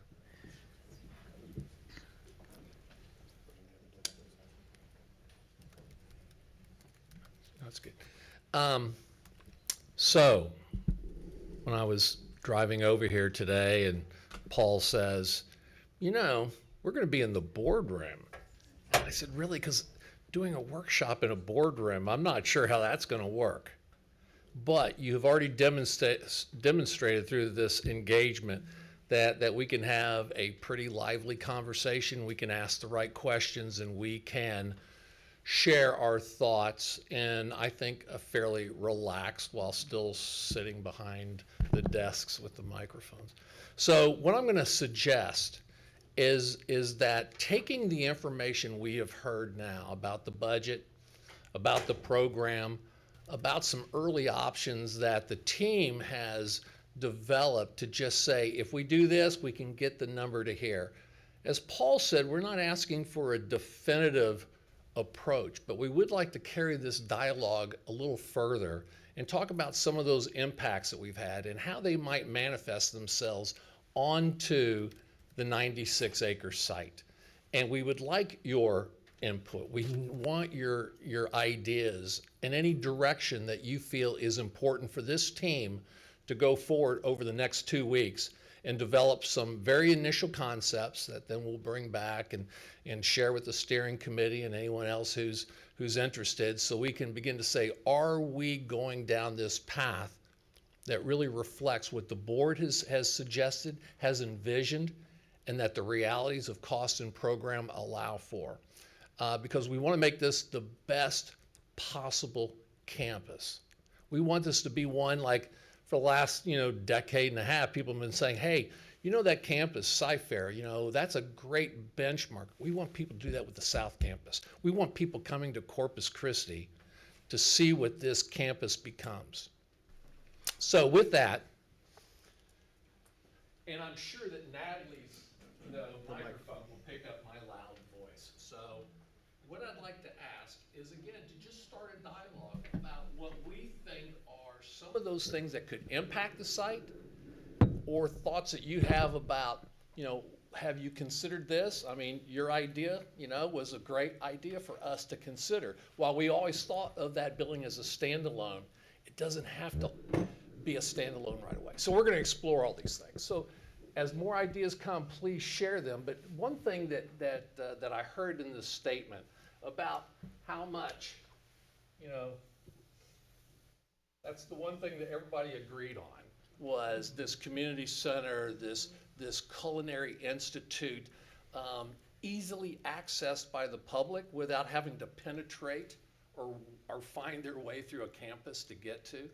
So if we know that that is something that is important to the viability of the long-term plan, then let's not throw the first phase on top of that. And then, if we can't achieve that lake, if we can't achieve that experience that everybody seemed to be attracted to. So is it fair to say that as we start to explore options, we should kind of like leave this, let this remain as is, and then work around that, knowing that at some point the campus will converge and it'll all, is that, yes, no, it doesn't matter? Okay, good. So, a couple things that have happened since the master plan. One, and I'll just bring this one up right away, is the idea that RTA would have a presence with stations along Rodfield Road and Yorktown Boulevard. Now on Yorktown, it's not going to have as big a physical impact because you've got over 3,000, you've got almost 3,300 feet of length along Yorktown. And what they're asking for is something in the order of around 250 to 300 feet of length to accommodate multiple buses. I used to think it was going to be one bus coming onto campus and dropping off. And then they said, no, it could be two buses. But I've seen drawings now that show 4 buses, as well as the end returns where you come in. Now, if you do that, here's the other part. So that would represent probably around a quarter of this Rodfield side road. So right away, you're looking through bus station kind of architecture. Now, that's not the bad part. The bad part is that you have to stay away. You have to be at least 250 feet away from that station before you can have a curb cut. So that means it's not just this piece, it's another 250 feet on either side. Now what that has created is the inability to have a service road along the back where your regional drainage channel is. And I don't know of a campus that can't use a good service drive to keep trucks and maintenance and all those things out of the college campus experience. So, and that also means that, you probably have the opportunity for one drive. The good news is this is about where the drive would have been off of Rodfield anyway. After we worked with development services at the city, looking at their plans for roads, what's possible and not possible, we figured this was probably our one opportunity for a key drive into the campus. So we're okay there. I just really hate losing that back area, again, for emergency vehicles, everything. So that's one consideration. Now, you have that same thing here on Yorktown Boulevard or somewhere along here. What you have to be thinking about in the future is, where are your future curb cuts going to be? Because Bronx Road may not be coming through, but as you achieve this size that we've envisioned of 20,000 students, you will have additional curb cuts coming through, and one on the far western side is important. So all I'm saying is that we need to develop a great relationship with RTA, really plan this together. And if in fact they are going to have that kind of a physical impact and set aside for curb cuts, let's just make sure it doesn't ever paint us into that corner you were talking about. And so make sure that areas where potential roads could be, that the location, that we coordinate with RTA. So it's a win-win, and not like, oh my gosh. Alan, question. Yes. On the opposite side of the road from us is the entrance to the park. Yes, Bill Witt Park, Which one of those that's drawn up there is theirs? right here. This goes right into Bill Witt. And the idea in the original plan was to then continue across, that was gonna be Bronx Road, have a light there that would have created a safe crossing in and out of the campus. And, For multiple reasons. For Not just multiple for cars, but for people, because if we ever did partnerships or did facilities or did something on Bill Witt's side, you need a light there. So that's another reason to be careful about the. exactly, because we had envisioned that parking lot there, that for overflow for families on weekends, big tournaments, things like that, then they could safely cross into the park once all their parking was filled. So you're right. That was a big part of it. So that's the story of just coordinating. Let's make sure that we continue to, have active dialogue with RTA and make sure that no plans are put in that don't have the college's voice as a part of that. So the road over there that would lead to go back way to Memorial Veterans is no longer there? the city is no longer Gonna put a road. going to put a road there. Could we put a private road, for instance, if we drop this right here for handicapped? Because they want to get to the buildings. Right. Okay, and use this strictly as our driveway to load and unload. Then you've got too many schools, many apartments. You've got a very busy roadway right here. Right. And even on the weekends, and this would get, I would think it'd be safer. When you say ours, do you mean RTA's? What do you mean ours? Right, you have the drop-off for RTA for our students right here, a private Del Mar road Well, at the Yeah. campus, right. They could either come here, drop off and leave this way, or go straight to Veterans, or just do this and do a turnaround and come back out. yes. Now, the problem where that comes into point, and that's a viable idea, but we are trying to cut down on current costs. And so I think one of the cost savings that we had heard in the budget was that they're going to reduce the amount of driveway that was originally indicated in the phase one of the master plan. So if you can consolidate, and let's say that that first part of the campus is probably going to be somewhere in this zone, then if we start creating these roads too, that comes off of the 93 million. So now, we had always thought that the buses would come into the site and drop off. But now that we're talking about the big coach buses, and more than likely, you'll still have the handicapped transit coming into the campus and dropping off right at the front door. They typically accommodate for that. But, oh yeah, I see this as being very valuable at some point. I see this as potentially being very valuable right away, and this one seems to be off the table, legally, from the city. Well, there's so much traffic right there with the elementary school and all of that big complex. Exactly. So ultimately, as this builds out, no, but your point's well taken, and this road probably does come in, it will then link and provide, the other access and things. But getting RTA off of Yorktown, since it's a public transit, I don't know if they'll want to come into your site or not. So we could have a service road back there, we just can't have a curb cut onto the city street for that service road. Okay. Even a right-hand right turn lane only. We had tried, yeah, and they just did not see it as being viable. Number one, because they said it was too close to this drive that serves the housing on the other side. And then secondly, when we saw this requirement for RTA, that's really boxed you in on the Rodfield Road side.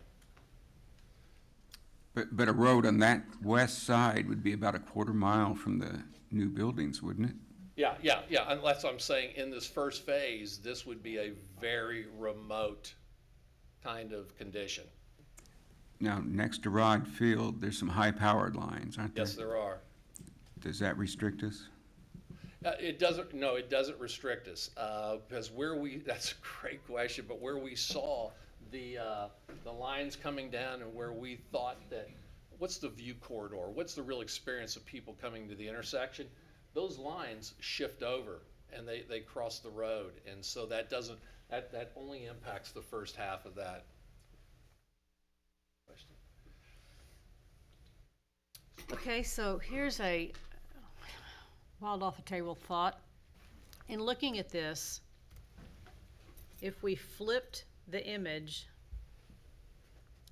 because while I recognize that Yorktown Rodfield is a major intersection, very few people are gonna be looking at it from this corner. Most people are gonna be coming down Yorktown or are gonna turn in off of Rodfield before they get to the water.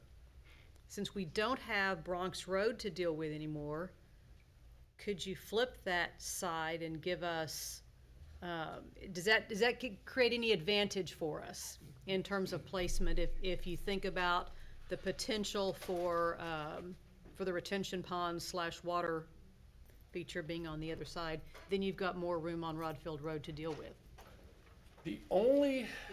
I'll say the first thing that comes to my mind, and team, I encourage all of you to jump up and to fill in the gaps that I will clearly have. But the only thought, because you could do that, and there's nothing physically preventing you from doing it here. When this does come online, that means your main building, and while there may be, again, programs scaling up and other things happening, the chances of you having yet another main building, who knows? So I'm just saying is that now this corner, this high volume, highly visible corner that's all Del Mar College, that would be far from what was the heart or at least the initial administrative head of your campus. And if that came in the second phase, then you've got like a lot of field there, but that can happen. And I think we should explore that. That triggered a thought, and this may be a question for Philip or you or whoever. We talked a little bit about it in the original master planning, but it came up a lot when we were doing the various presentations for the selection ultimately, but was the environmental conditions on the site, the prevailing, orienting buildings east-west. The problems is the grid of the east-west and I guess winds and stuff doesn't line up with the perfect lines of that, so you could do something asymmetrical, you could do something interesting, but would there be some value at just reminding us or thinking about, if we're looking at how we position stuff, how environmentally what makes good sense for the site? Let's see if something grows organically out of the site rather than, I think we keep getting fixated on two roads to define the site. Right. Rather than thinking about how's another way to look at the site. And that and drainage and stuff like that, and that may drive where buildings are and lakes are. That would be one comment. And then the second comment would be, I know that we have the original master plan that we developed, which we're looking at on the screen, and it was done primarily to do around some initial programming of what we thought, 3 phases, to determine how we would use the site and to get enough information to go to bond. And now we said, hey, it's great, but we really want to rethink this, so we've got an opportunity to redo it. I would assume whatever revisions we make to a master plan now will be more than just phase 1. Right. And so in the programming work that y'all have already done with Doug so far, this is more to the college staff, is if you've already got a pretty good idea of what phase 2 would be like as you know it now. I know it's harder to plan on a phase 3 or something that may be 20 years down the road, but if phase 2 might be 10 years down the road or 6 years down the road or something like that, could we do enough design work now to predetermine where those next buildings might look like, and that might help us answer that decision about, is it one building, is it two buildings, do we invest in culinary but know that in 6 years we're going to move it over here, and does phase 2, do we think really might have a lake, and where would that be? I mean, could we sort of think more than just phase 1 as a part of this, redesign effort, and then know that gives us a goal that we're going to work towards, not only for public dollars, but it could also be private dollars. Well, Phil, I'll let you respond after me, but No, I go would ahead, say please. that it would never be our intent to look at just phase 1. There's just no, first of all, as a strategic planner, I can't even think that way. So you have to think, what's your implementation phase, which is phase 1? What's your positioning phase, which is the next phase? So you have to design phase 1 in anticipation of and positioning for the phase 2 buildings. Again, so you can minimize the next round of cost, but also make sure that it looks consistent with a bigger idea. Then the horizontal or the horizontal, which is that third plus phases, where would those go? Now it gets a little fuzzier because the board changes, needs change, and all that. It happens. Architects change. So those things will change, but you have to at least think about phase 2. Now, as it relates to Doug, I don't know if there's been discussions during programming about what those programs might be that follow on, because the mission of a particular building will have a lot to do with where it's located and who it's adjacent to. So, Only to the degree that the president spoke of earlier, that it would be a scaling up of existing facilities and existing programs. yeah. Places we've been before and all that. So it would just then working closely, I think, with the board and the steering committee to identify, in theory, what would those next phases of buildings be? And we can say, well, they would be appropriate in this part. And then we present it back to you for your comments. Well, for example, maybe this is a question for you, Mark. Phase 1 does not include the, I'm trying to look at it here on the screen, the building, it was a community activity center, which was this building here, right? Right. And this building, culinary, gets moved either separate standalone the building someplace else, or, as maybe was suggested, merged in. But you don't know yet whether you anticipate this being in a phase 2. Is that correct? In terms of priorities and how initially we had included it in phase 1, I think it's a high priority item for somewhere between phase 1 and 2, for sure. So yes. But I think just to kind of add to that, Mr. Chairman and the board, I mean, building on Alan's comments, I mean, at the end of the day, laying out or getting a sense of what those kind of priorities may be, there's already obviously been some preliminary, was not done completely in a vacuum with regards to the master plan showing other additional buildings as kind of the grandiose kind of ultimate build out. And obviously to Alan's point, that's something we have to take into consideration as far as we move forward here. And to answer your kind of comment with regards to taking into consideration and letting perhaps the environmental aspects kind of inform as we revisit this, the design and some of these outcomes, I think that's absolutely a possibility that's opened up to us with regards to, how do we orient the buildings? How do we, kind of, one of the challenges obviously is we go to a 2-building version, that obviously, creating the sense of place in and around that, not only being environmentally kind of cognizant of your prevailing breezes, your solar orientation, but also creating a sense of place in a way that might that create some interstitial space, between the buildings. It becomes a little bit more challenging, but it certainly can be resolved. Three buildings makes a pretty nice little kind of grouping of buildings. 2 gets a little bit more challenging, but it can be done, of course. And so those are considerations that I think as we go through this process, that are going to inform us as how we move. But There is another consideration. We liked the original plan of the lake on the corner because we thought that was being good neighbors, and it's friendly. Sure. And it looks good, and it softens a corner. But as Carol said, people driving past there, I mean, you're going to miss it, right? They're going to miss it anyway. And the college only really gets the benefit of half the perimeter around the lake, right? Right. And if you think about the West Campus, with the way that's developed, particularly with the buildings we added out there, that curve around there, yes, you see buildings, but it has it's nicely presented, right? Maybe and we've already know that the lake's not really in the best place for the natural drainage, if you're really gonna do that. Maybe the lake needs to be in the center.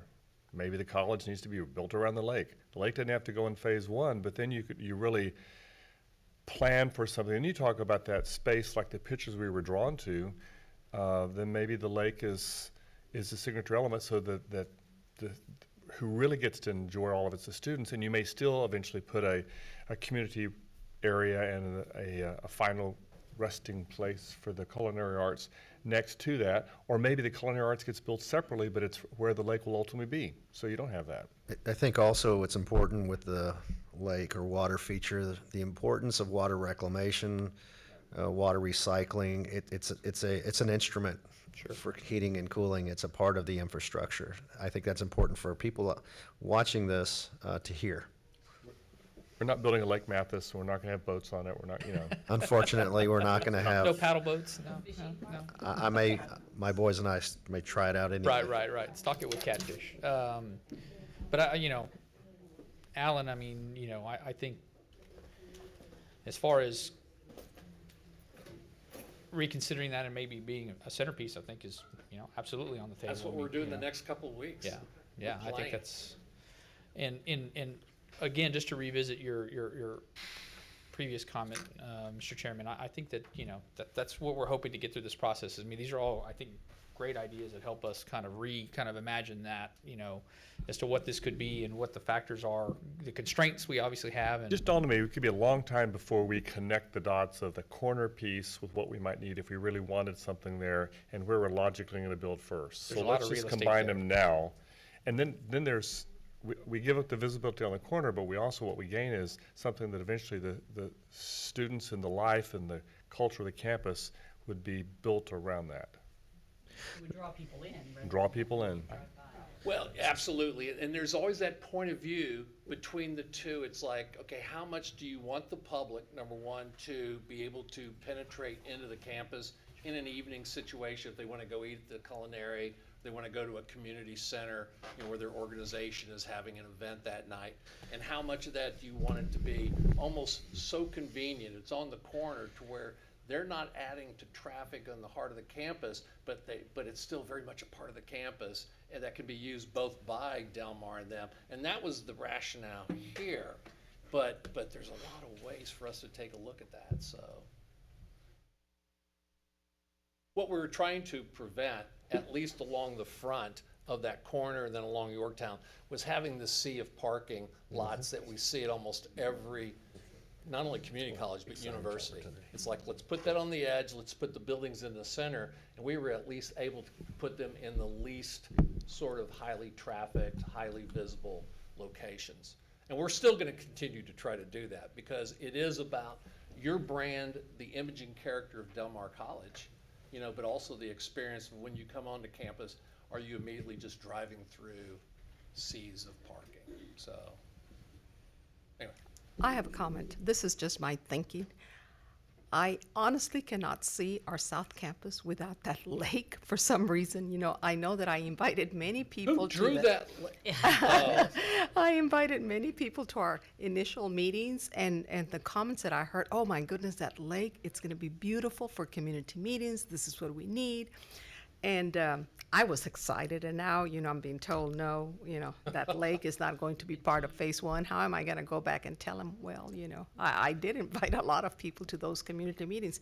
One person that was real excited, I think most of you know her, is Linda Benavides, a very strong community activist, and she was like, oh, wow, that is so wonderful. So, well, and water does have a powerful impact on how people view a space. I mean, look at what came out of your visioning session. Everybody wants the water. So we've got to figure a way to embed that into the plan. And if it can happen in phase one, although Philip had a pretty good idea about how, let's go ahead, if we got to raise the buildings up to get them out of the flood stage, let's go ahead and dig the pond now. And then put the buildings on top of that. And then, oops, look, we have a lake. So, but anyway, so there are a lot of ways to do this, but you're right, water, once you get sold on that idea, you know, and the feel of walking around it or looking out onto it, it's a pretty powerful element. Yes, I agree. Let me ask a question. You've got 96 acres here. Yes. They don't drain well. Are you planning to grade the entire thing for phase one? Well, I don't know that we'll have the budget to be able to grade the whole thing. Obviously, Mr. Bennett, we'll have to provide positive drainage for all of the buildings that we are going to be constructing in this phase, and obviously draining the parking lots. There may be some ancillary grading to get everything around that area, but I don't know that we'll have the budget to grade the entire site. Mr. Urban, yeah, okay. Yeah, I don't think we'll be able to as much as we would probably like to, but. There's some pretty big mosquitoes that are raised out there. No doubt, no doubt. But I mean, just from a building kind of, you know, stormwater runoff, you know, position, we're going to have to do engineering to mitigate the stormwater and runoff effects that we're going to have during storm events, no matter what. So at least within the boundaries of what we're constructing within this first phase. We'd love to be able to do it all and fix all of the drainage on the entire site right now, but I just don't know that the budget would support it at this time. well, and to that point, I mean, when you looked at Doug's presentation, they said, you know, their assumptions for this pricing package that they put together was about 15 acres. Yeah. So that's about 1/6 of the overall campus Right. site that would even be addressed with parking lots, buildings. So there's a lot of acres out there that, you know, that would, you know, it'll be sodded or seeded. I mean, it'll look nice, but it won't be probably fully developed. Yeah. And I think it's worth restating the drainage that came in, I think shortly before, shortly after we purchased the property. There's a 5-foot, Yeah, 4 60-inch pipe that takes it all into the district channel. Yes, yeah, so that is relatively new from its, I guess from the time that this place has been known for how it reacts to heavy rains and so forth. So since, I think that's worth restating. Again, we're talking about a property that does have infrastructure out there, and it's quite substantial. There's still a lot of numbers that need to be done, but it's very different than the period of time prior to 2013. So I think it was right around there that drainage piece was put in. Paul, did you just walk up? Or I just called them up here because I was Okay. feeling lonely.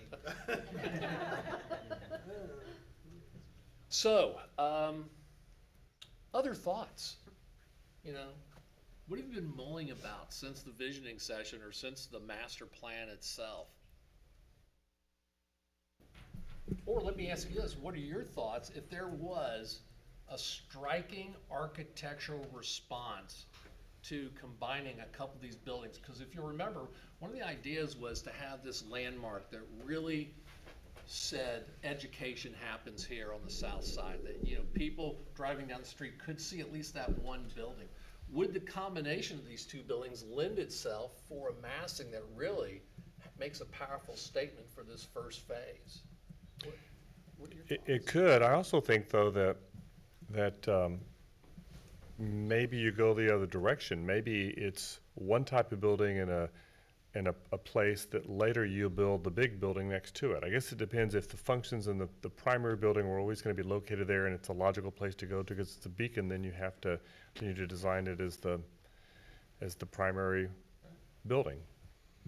But I think about a lot of churches and organizations that may build it and they may build it without a sanctuary and they get people in it, and then when they get enough momentum, they build that signature, highly visible edifice that sort of now begins to take it to the next level. Enough for a church in the Woodlands right now. So, yeah, I mean, because that's all they could afford was that first piece, just to build the congregation until, they get the mass. But again, if the functions are going to go into it are always going to be the things that are designed to be in that building, in a building that should be sort of the signature piece, but who says that the signature element that you see from a distance is a building?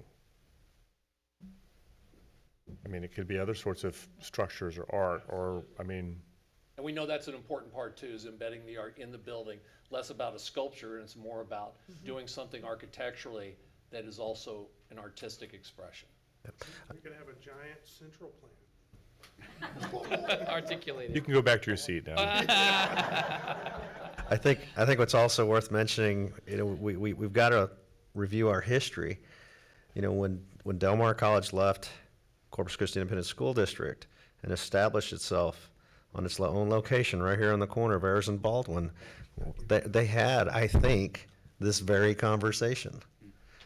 Unfortunately, it wasn't captured, or I don't know that there's information out there, but it was, the end results really were about a centralized single building to get it started, because the building had on the second floor a library, you had administration, and you had a set number of classrooms. And so I think it's just worth mentioning, we were kind of going full circle back to that very conversation, I think. The thoughts that I have had since our original visioning statement are around doing this first phase efficiently and effectively with the tax dollars that we have, but demonstrating we understand this is actually phase 1A. This is the very beginning of what we're doing. And we're going to match our growth to our needs and to our programming needs and our student needs going forward. But this was never intended to be the end all. So we look at this master plan, we look at, and it's hard for us to envision what this scaled back version might look like. But in doing researching a theater renovation project 30 years ago, I was told that you do your seats, you renovate the audience seats as the very last thing that you do, or you'll never get anything else done. So you keep people wanting more, you keep people wanting that next phase until, so there's just balance here, and I'm not articulating it well, but this first phase is not gonna be everything, and I think we have to recognize it's not gonna be everything. And how do we do it and do it well and have it utilized well so that folks are clamoring for the next phase? We want more. Yeah. So it's not I don't have an architectural vision, but that's what I have been pondering, is how do we build this in such a way that the taxpayers, the students, the community says, all right, we're ready for phase 2, let's go. How quickly can we get phase 2 done? So it's a 7-course dinner, but at the 3rd course, you're really wanting the 4th. Right. But you want to start with dessert. Yeah. No, it's a great point, and thank you for that. We also see it as being important in setting the stage for those next courses as well. And it goes back to, again, I saw the slide, the building shouldn't look alike, but at least the materiality, there should be a family of materials or approaches that people go, I get this, I get all this, each building makes sense. In a more practical way, because I'm not an architect, what Ed was just asking about a few minutes ago, if we don't get the site graded well to start, and we end up having flooding or drainage issues, and then folks go, well, those folks don't know what they're doing. Yeah. And so why should we trust them with phase 2? Sure. Right. So those kinds of things can actually come to our detriment if we don't do phase 1 right. Right. So that's part of what I'm thinking about is making sure that we do phase 1A right. We are all responsible to a higher power, and we know that you have a constituency that has high expectations for how we're going to make this campus work and how we're going to spend their money. So a question that bridges maybe what Ed was saying and Carol was saying, is there a way, particularly when you rethink just how you could lay this out, and natural drainage and water that could back up, that where a future lake could be almost a natural or a developed swell like we have on West Campus, so that when you get sudden water, it fills it up. And then later when you're ready to convert it to the lake, you could do all that. I mean, is there a way to do something like that? Well, there's no doubt, and I guess here comes the expert. He's tired of us talking about drainage. Sorry. I just have to say that this piece of property is, to my recollection, has not had a major drainage issue, and particularly since Del Mar's had it, they've gone out and they've spent some time cleaning up. It's mostly all grass now. And we've had Yorktown just got built a couple of years ago, drains into that's the major city drainage ditch directly on the north side, Rodfield, the plans are done. The city's just struggling to come up with the money to bid it. So we're gonna have 2 major arterials with good drainage on 2 of the sides. We have a master channel ditch that drains all the way back up past the Caffey School. So we've got good drainage all around us.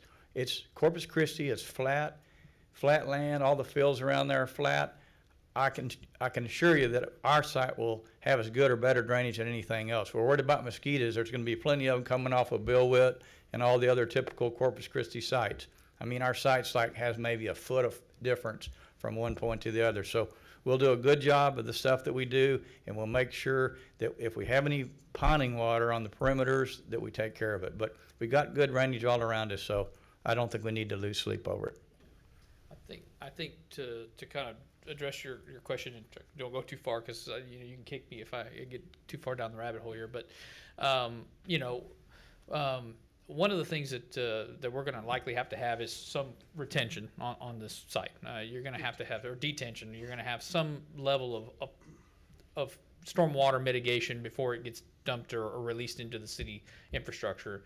And to your point, Mr. Chairman, I think possibly you could conceive of beginning that and kind of beginning that with the initial just kind of to functionality, just provide that, but that maybe at a later date that footprint gets dug into a deeper actual water feature, that it has standing water in it all the time, or that basically gives you that lake function. So there's certainly some thoughts that could go into that. You kind of set the expectation. There's a depression there. Maybe you do some landscaping treatment. You begin to do the edge treatments in a way that kind of starts to frame that, and then in a future phase, and you go back and look at the actual deepening of that and how you ultimately make it into a larger water feature. I mean that's certainly a strategy that could. And to the point of phasing and thinking about that next phase too, after phase 1, if the water feature was in fact embedded into the site somewhere as opposed to on the corner, then you really do need to be thinking about phase 2 and phase 3, because you don't want to then come back and go, who just put the veterinary building in the middle of what was going to be the lake? Correct.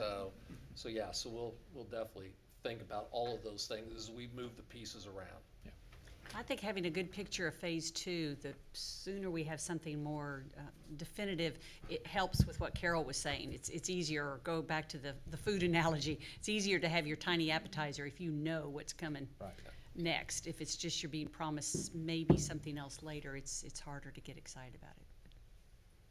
And maybe that paints a clearer picture to Regent Estrada's comment about kind of, you have constituents that we're expecting a lake, and so maybe in that kind of master plan, we're showing what that ultimately could be, but might not be included. So you kind of can show the difference and say, look, this is, for starters, we're doing the basics and doing here, but this is the ultimate kind of. We're not telling them no, we're telling them right. Not You're just yet. telling them right Not yet. right the second, right.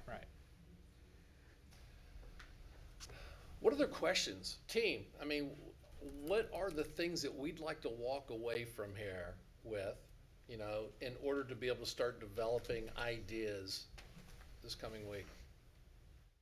Any questions for the board? Yes. I'd like to hear some discussion on what would make this truly a great campus at the pedestrian scale.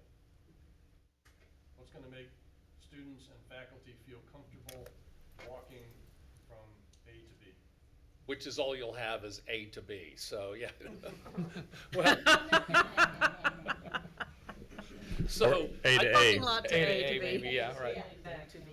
So anyway, I mean, I know one of the things that came out of the master planning series was the concern about comfort as you walk across campus, and how all the buildings were connected with covered walkways. That's one element. Now, that's just more of a comfort, as opposed to, I think, this higher aspirational, campus experience. I think that number one, and again, guys, chime in, but I think number one is, what is that experience from the moment that you park your car till you walk into the building?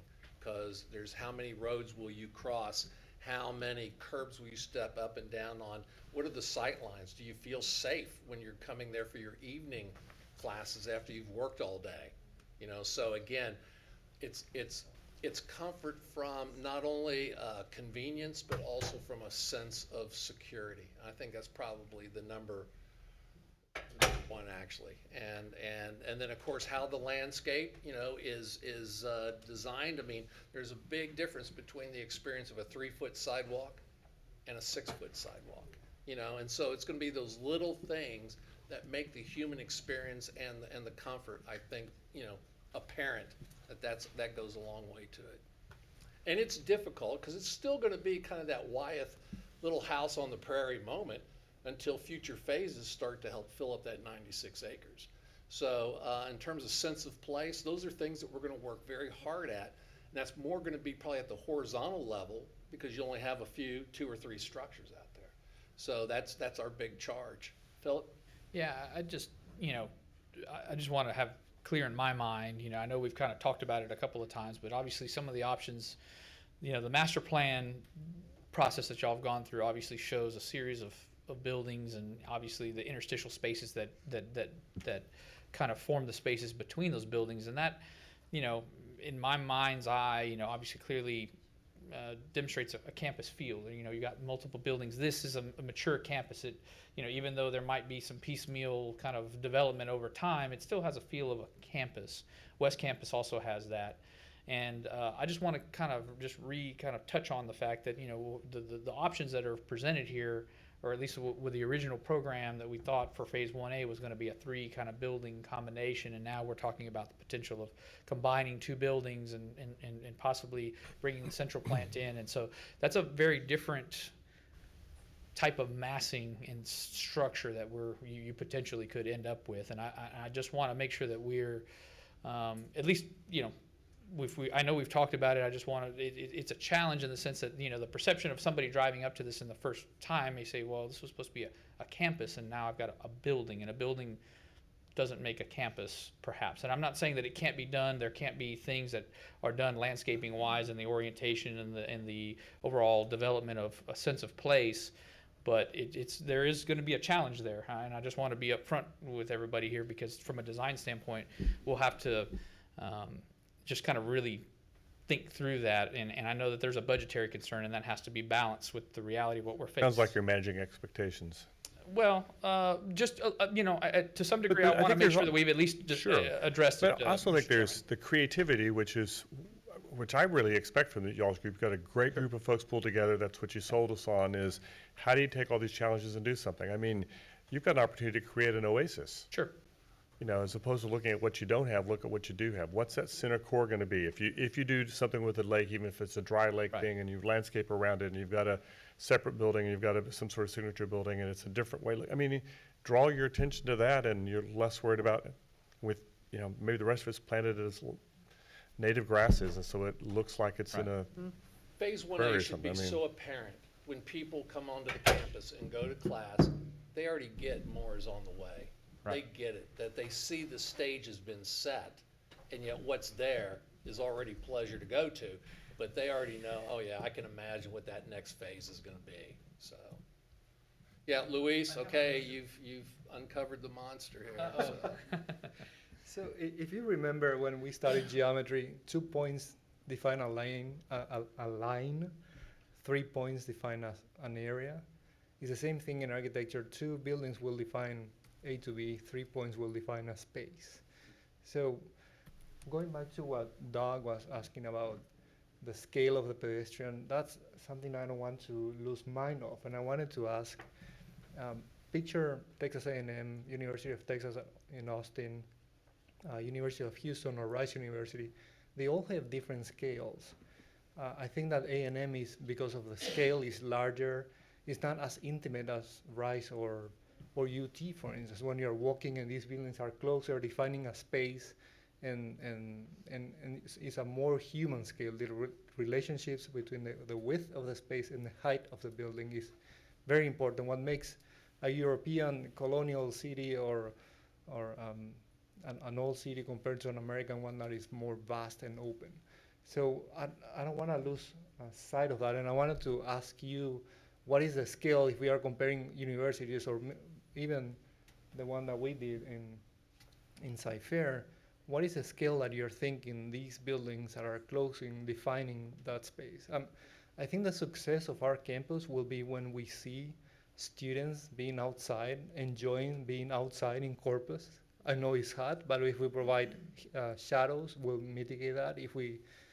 If our buildings are protecting from the wind, also creating that microclimate in that space, that will be very successful. So I wanted to just leave that question out to you and see what you're thinking about it. I was just going to say, using the wind is more than protecting the wind. Without that wind, it's extraordinarily difficult for 6 months out of the year, 7 months out of the year. I would say that as far as that goes. When you talk about scale, it's a very beautiful piece of land as you drive by it right now. We've got it manicured. We're keeping it mowed. We're keeping it. It is very much a native piece of ground. I mean, yes, there was some farming efforts and so forth for hay and other things like that, but it's still a very wild place. It's a piece of prairie, really, with a few trees on the east side. So I think that in itself, I don't think we should lose all that together. The wide open spaces, the 96 acres that we're talking about, I think really ought to be taken advantage of for the students. I think the students ought to be able to use a lot of that space because, it won't happen for the full use of that land won't happen overnight. So I think keeping that theme, bringing water and space and fields. I mean, those are important things to that piece of land.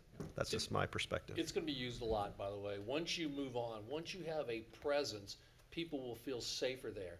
Since you'll be maintaining it, people will feel like, hey, that's a pretty nice big lawn out there to fly kites or to do whatever you want to do.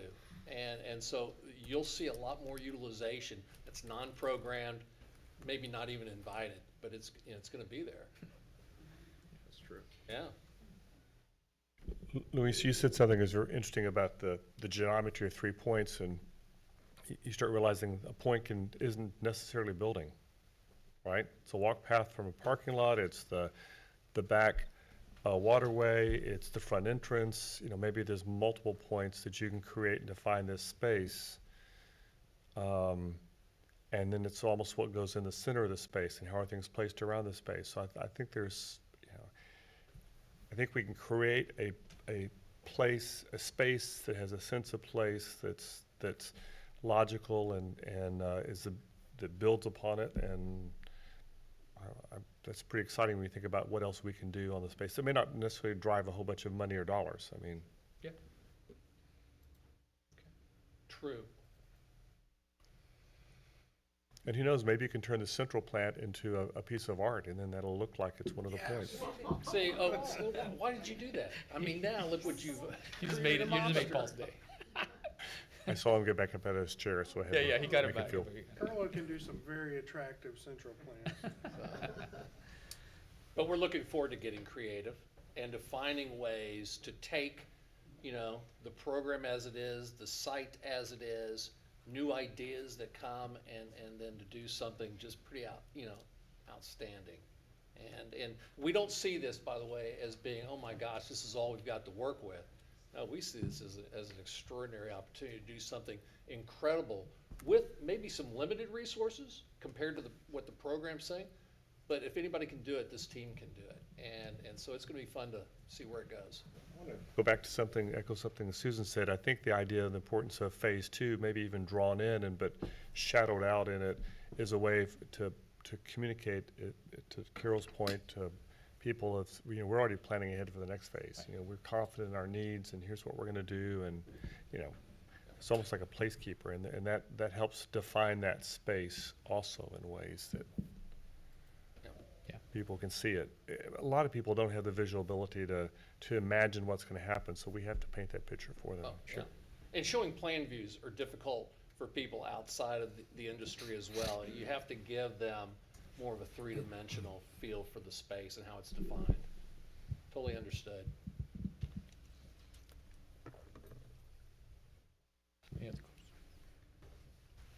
Team, do we have enough? Do we get points for ending early? So just to be clear, you don't need a decision on those options. The build-up earlier was like you needed us to make a decision today on those things, but you don't. You just needed feedback about. No, I think we've heard enough that will allow us to start developing a range of ideas that would then, hopefully then, help everybody sort of synthesize it down to like a single direction. But I think we've heard enough that would allow us to do that. No one reacted violently to any of the options, so I think that was just seeing, really just gauging whether or not that any of these were in play, or y'all just completely shot any of the options down. So I think we've got. But there would be you didn't ask, but I mean, the logical one to shoot down first is option one because it's just way over budget. Yeah. Yeah. Unless y'all can get really creative with that. Well, that is the charge. You know, the budget remains 93 million. You know, we need to plan for a 5% contingency, knowing there are other contingencies, but those are used at your discretion. Okay. Regents, other questions or input? This is an important day of you getting information from us, so this is a little bit like the what the preacher says at the altar: "Speak now, or forever hold your peace," or until at least to the next meeting. That's it right there. That's really it. You know, the more I look at this plan, and exactly what Susan said was, if we go with this peanut-shaped, round-shaped lake, and you take your big building, your administration building, and put it sideways, here's your lake, and then you take your small number 2 building here and just add this little spot right there for your culinary, and then when we go back and do the culinary, you just put culinary right here. They're right next to the building, and build your parking lots out, you know, right. And this corner that we're don't want to move the lake from could be a community garden, and for culinary students we saw that done in several of those examples. So you've got your green space, and those 2 buildings will be offset together and not look like 2 buildings, and your lake in the middle, and there you got 3. Your work's done? Your work's done? Yeah, you can work circles, remember? Guess we're done, yeah. You're gonna have to remove our master plan redesign from our contract. It's done. Well, I've Thank you, spent, I've spent some time Very good. looking at Google Earth while we were talking today, and part of what I was looking at, well, where do people drive from, and are there big vistas, are there big boulevards that people, so we don't have, because of Bill Witt Park, we don't have anybody driving head on north into the space. Everybody is going to be coming from ground level. There's no big vistas coming in there. So that's part of what I'm thinking about when I talked about flipping the water, because there's not that grand entrance into this space either from Yorktown or from Rodfield Road. The majority of people who are coming, there'll be some coming east on Yorktown, but nobody's coming north on Rodfield Road to get to that site. They're all coming south on Rodfield. Excuse me, nobody's going west on Yorktown. They're either coming east on Yorktown or south on Rodfield. And Rodfield hasn't been, I think, that section. They haven't. When do you think that will be improved, south of Yorktown? When do you think Rodfield Road will? Because that's not on the current. So to your point, your only money shot's really coming from the east on Yorktown, where you see that revealed. But nobody's driving that Nobody's direction. driving that way, yeah. Nobody's driving Everybody's that direction. heading in the opposite direction. Okay. The traffic patterns, kind of. If you look at Google Earth and what is on the southeast corner, nobody drives that direction. Right. So think about where people are driving from and where you need that sense of I've arrived to the 96 acres, 90 whatever it is. That's why this whole concept of a entrance in once you get to the entrance, you want to have a sense of where you are, but nobody's got from several blocks away. Right. I'm driving to this campus and I'm driving to this beacon. Yeah. You're all coming from the side. Right. Yep, So, that's a great point. unless we can get Bill Witt Park to move, then that's. Just take it over. Well then, if that's really the last of the comments, first of all, thank you. We've got some great information here to begin with, and we will leave and get started right away with the team. So we had 3 hours scheduled. We're about 2 hours and 20 minutes in. And so I think this is ideal in terms of timing. There are many more meetings to come. Yeah.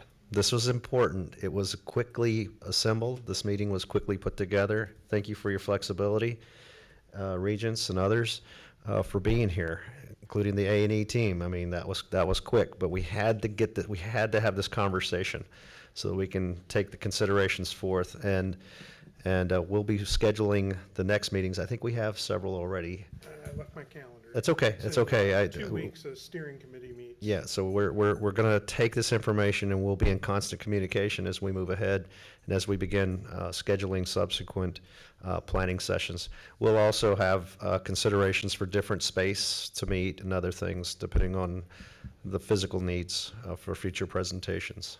But thank you, Mr. Chairman and Regents, for your time today. Thank you. Thank y'all for the opportunity. We're very excited about getting started. We'll see y'all again soon. Okay. Good. Thank y'all. Will there be a discussion, Mark, at some point about next steps and when we'll come back to the board? And We'll have as soon as next week we can start planning that in Okay. a staff report. Good. So we can, Alan, we can get you full report in a week, right? Absolutely. Okay, good. You got so much great information today. You're going to be. Well, I plan on scanning this and again, just as a part of a bigger meeting report out. Okay, great. Thank you. Thank you. Regents, we're going to go back in a few minutes into closed session briefly, but I do want to ask at this point, since this has been a major segment in the afternoon, if we have anyone that has public comments at this point that would like to address the Regents. Any public comments? Okay. Hearing none, let me read the closed section language and then we'll take a minute to clear the room. We're going to go back into closed session pursuant to Texas Government Code 551A074A1, personal matters regarding appointment, employment, evaluation, reassignment, duties, discipline, dismissal of a public officer or employee, including review of applicants for District 4 region vacancy, annual evaluation of college president, and annual board self-evaluation with possible discussion and action open session. We'll take a brief break, about a 4-minute break while we clear the room. It's 3:22.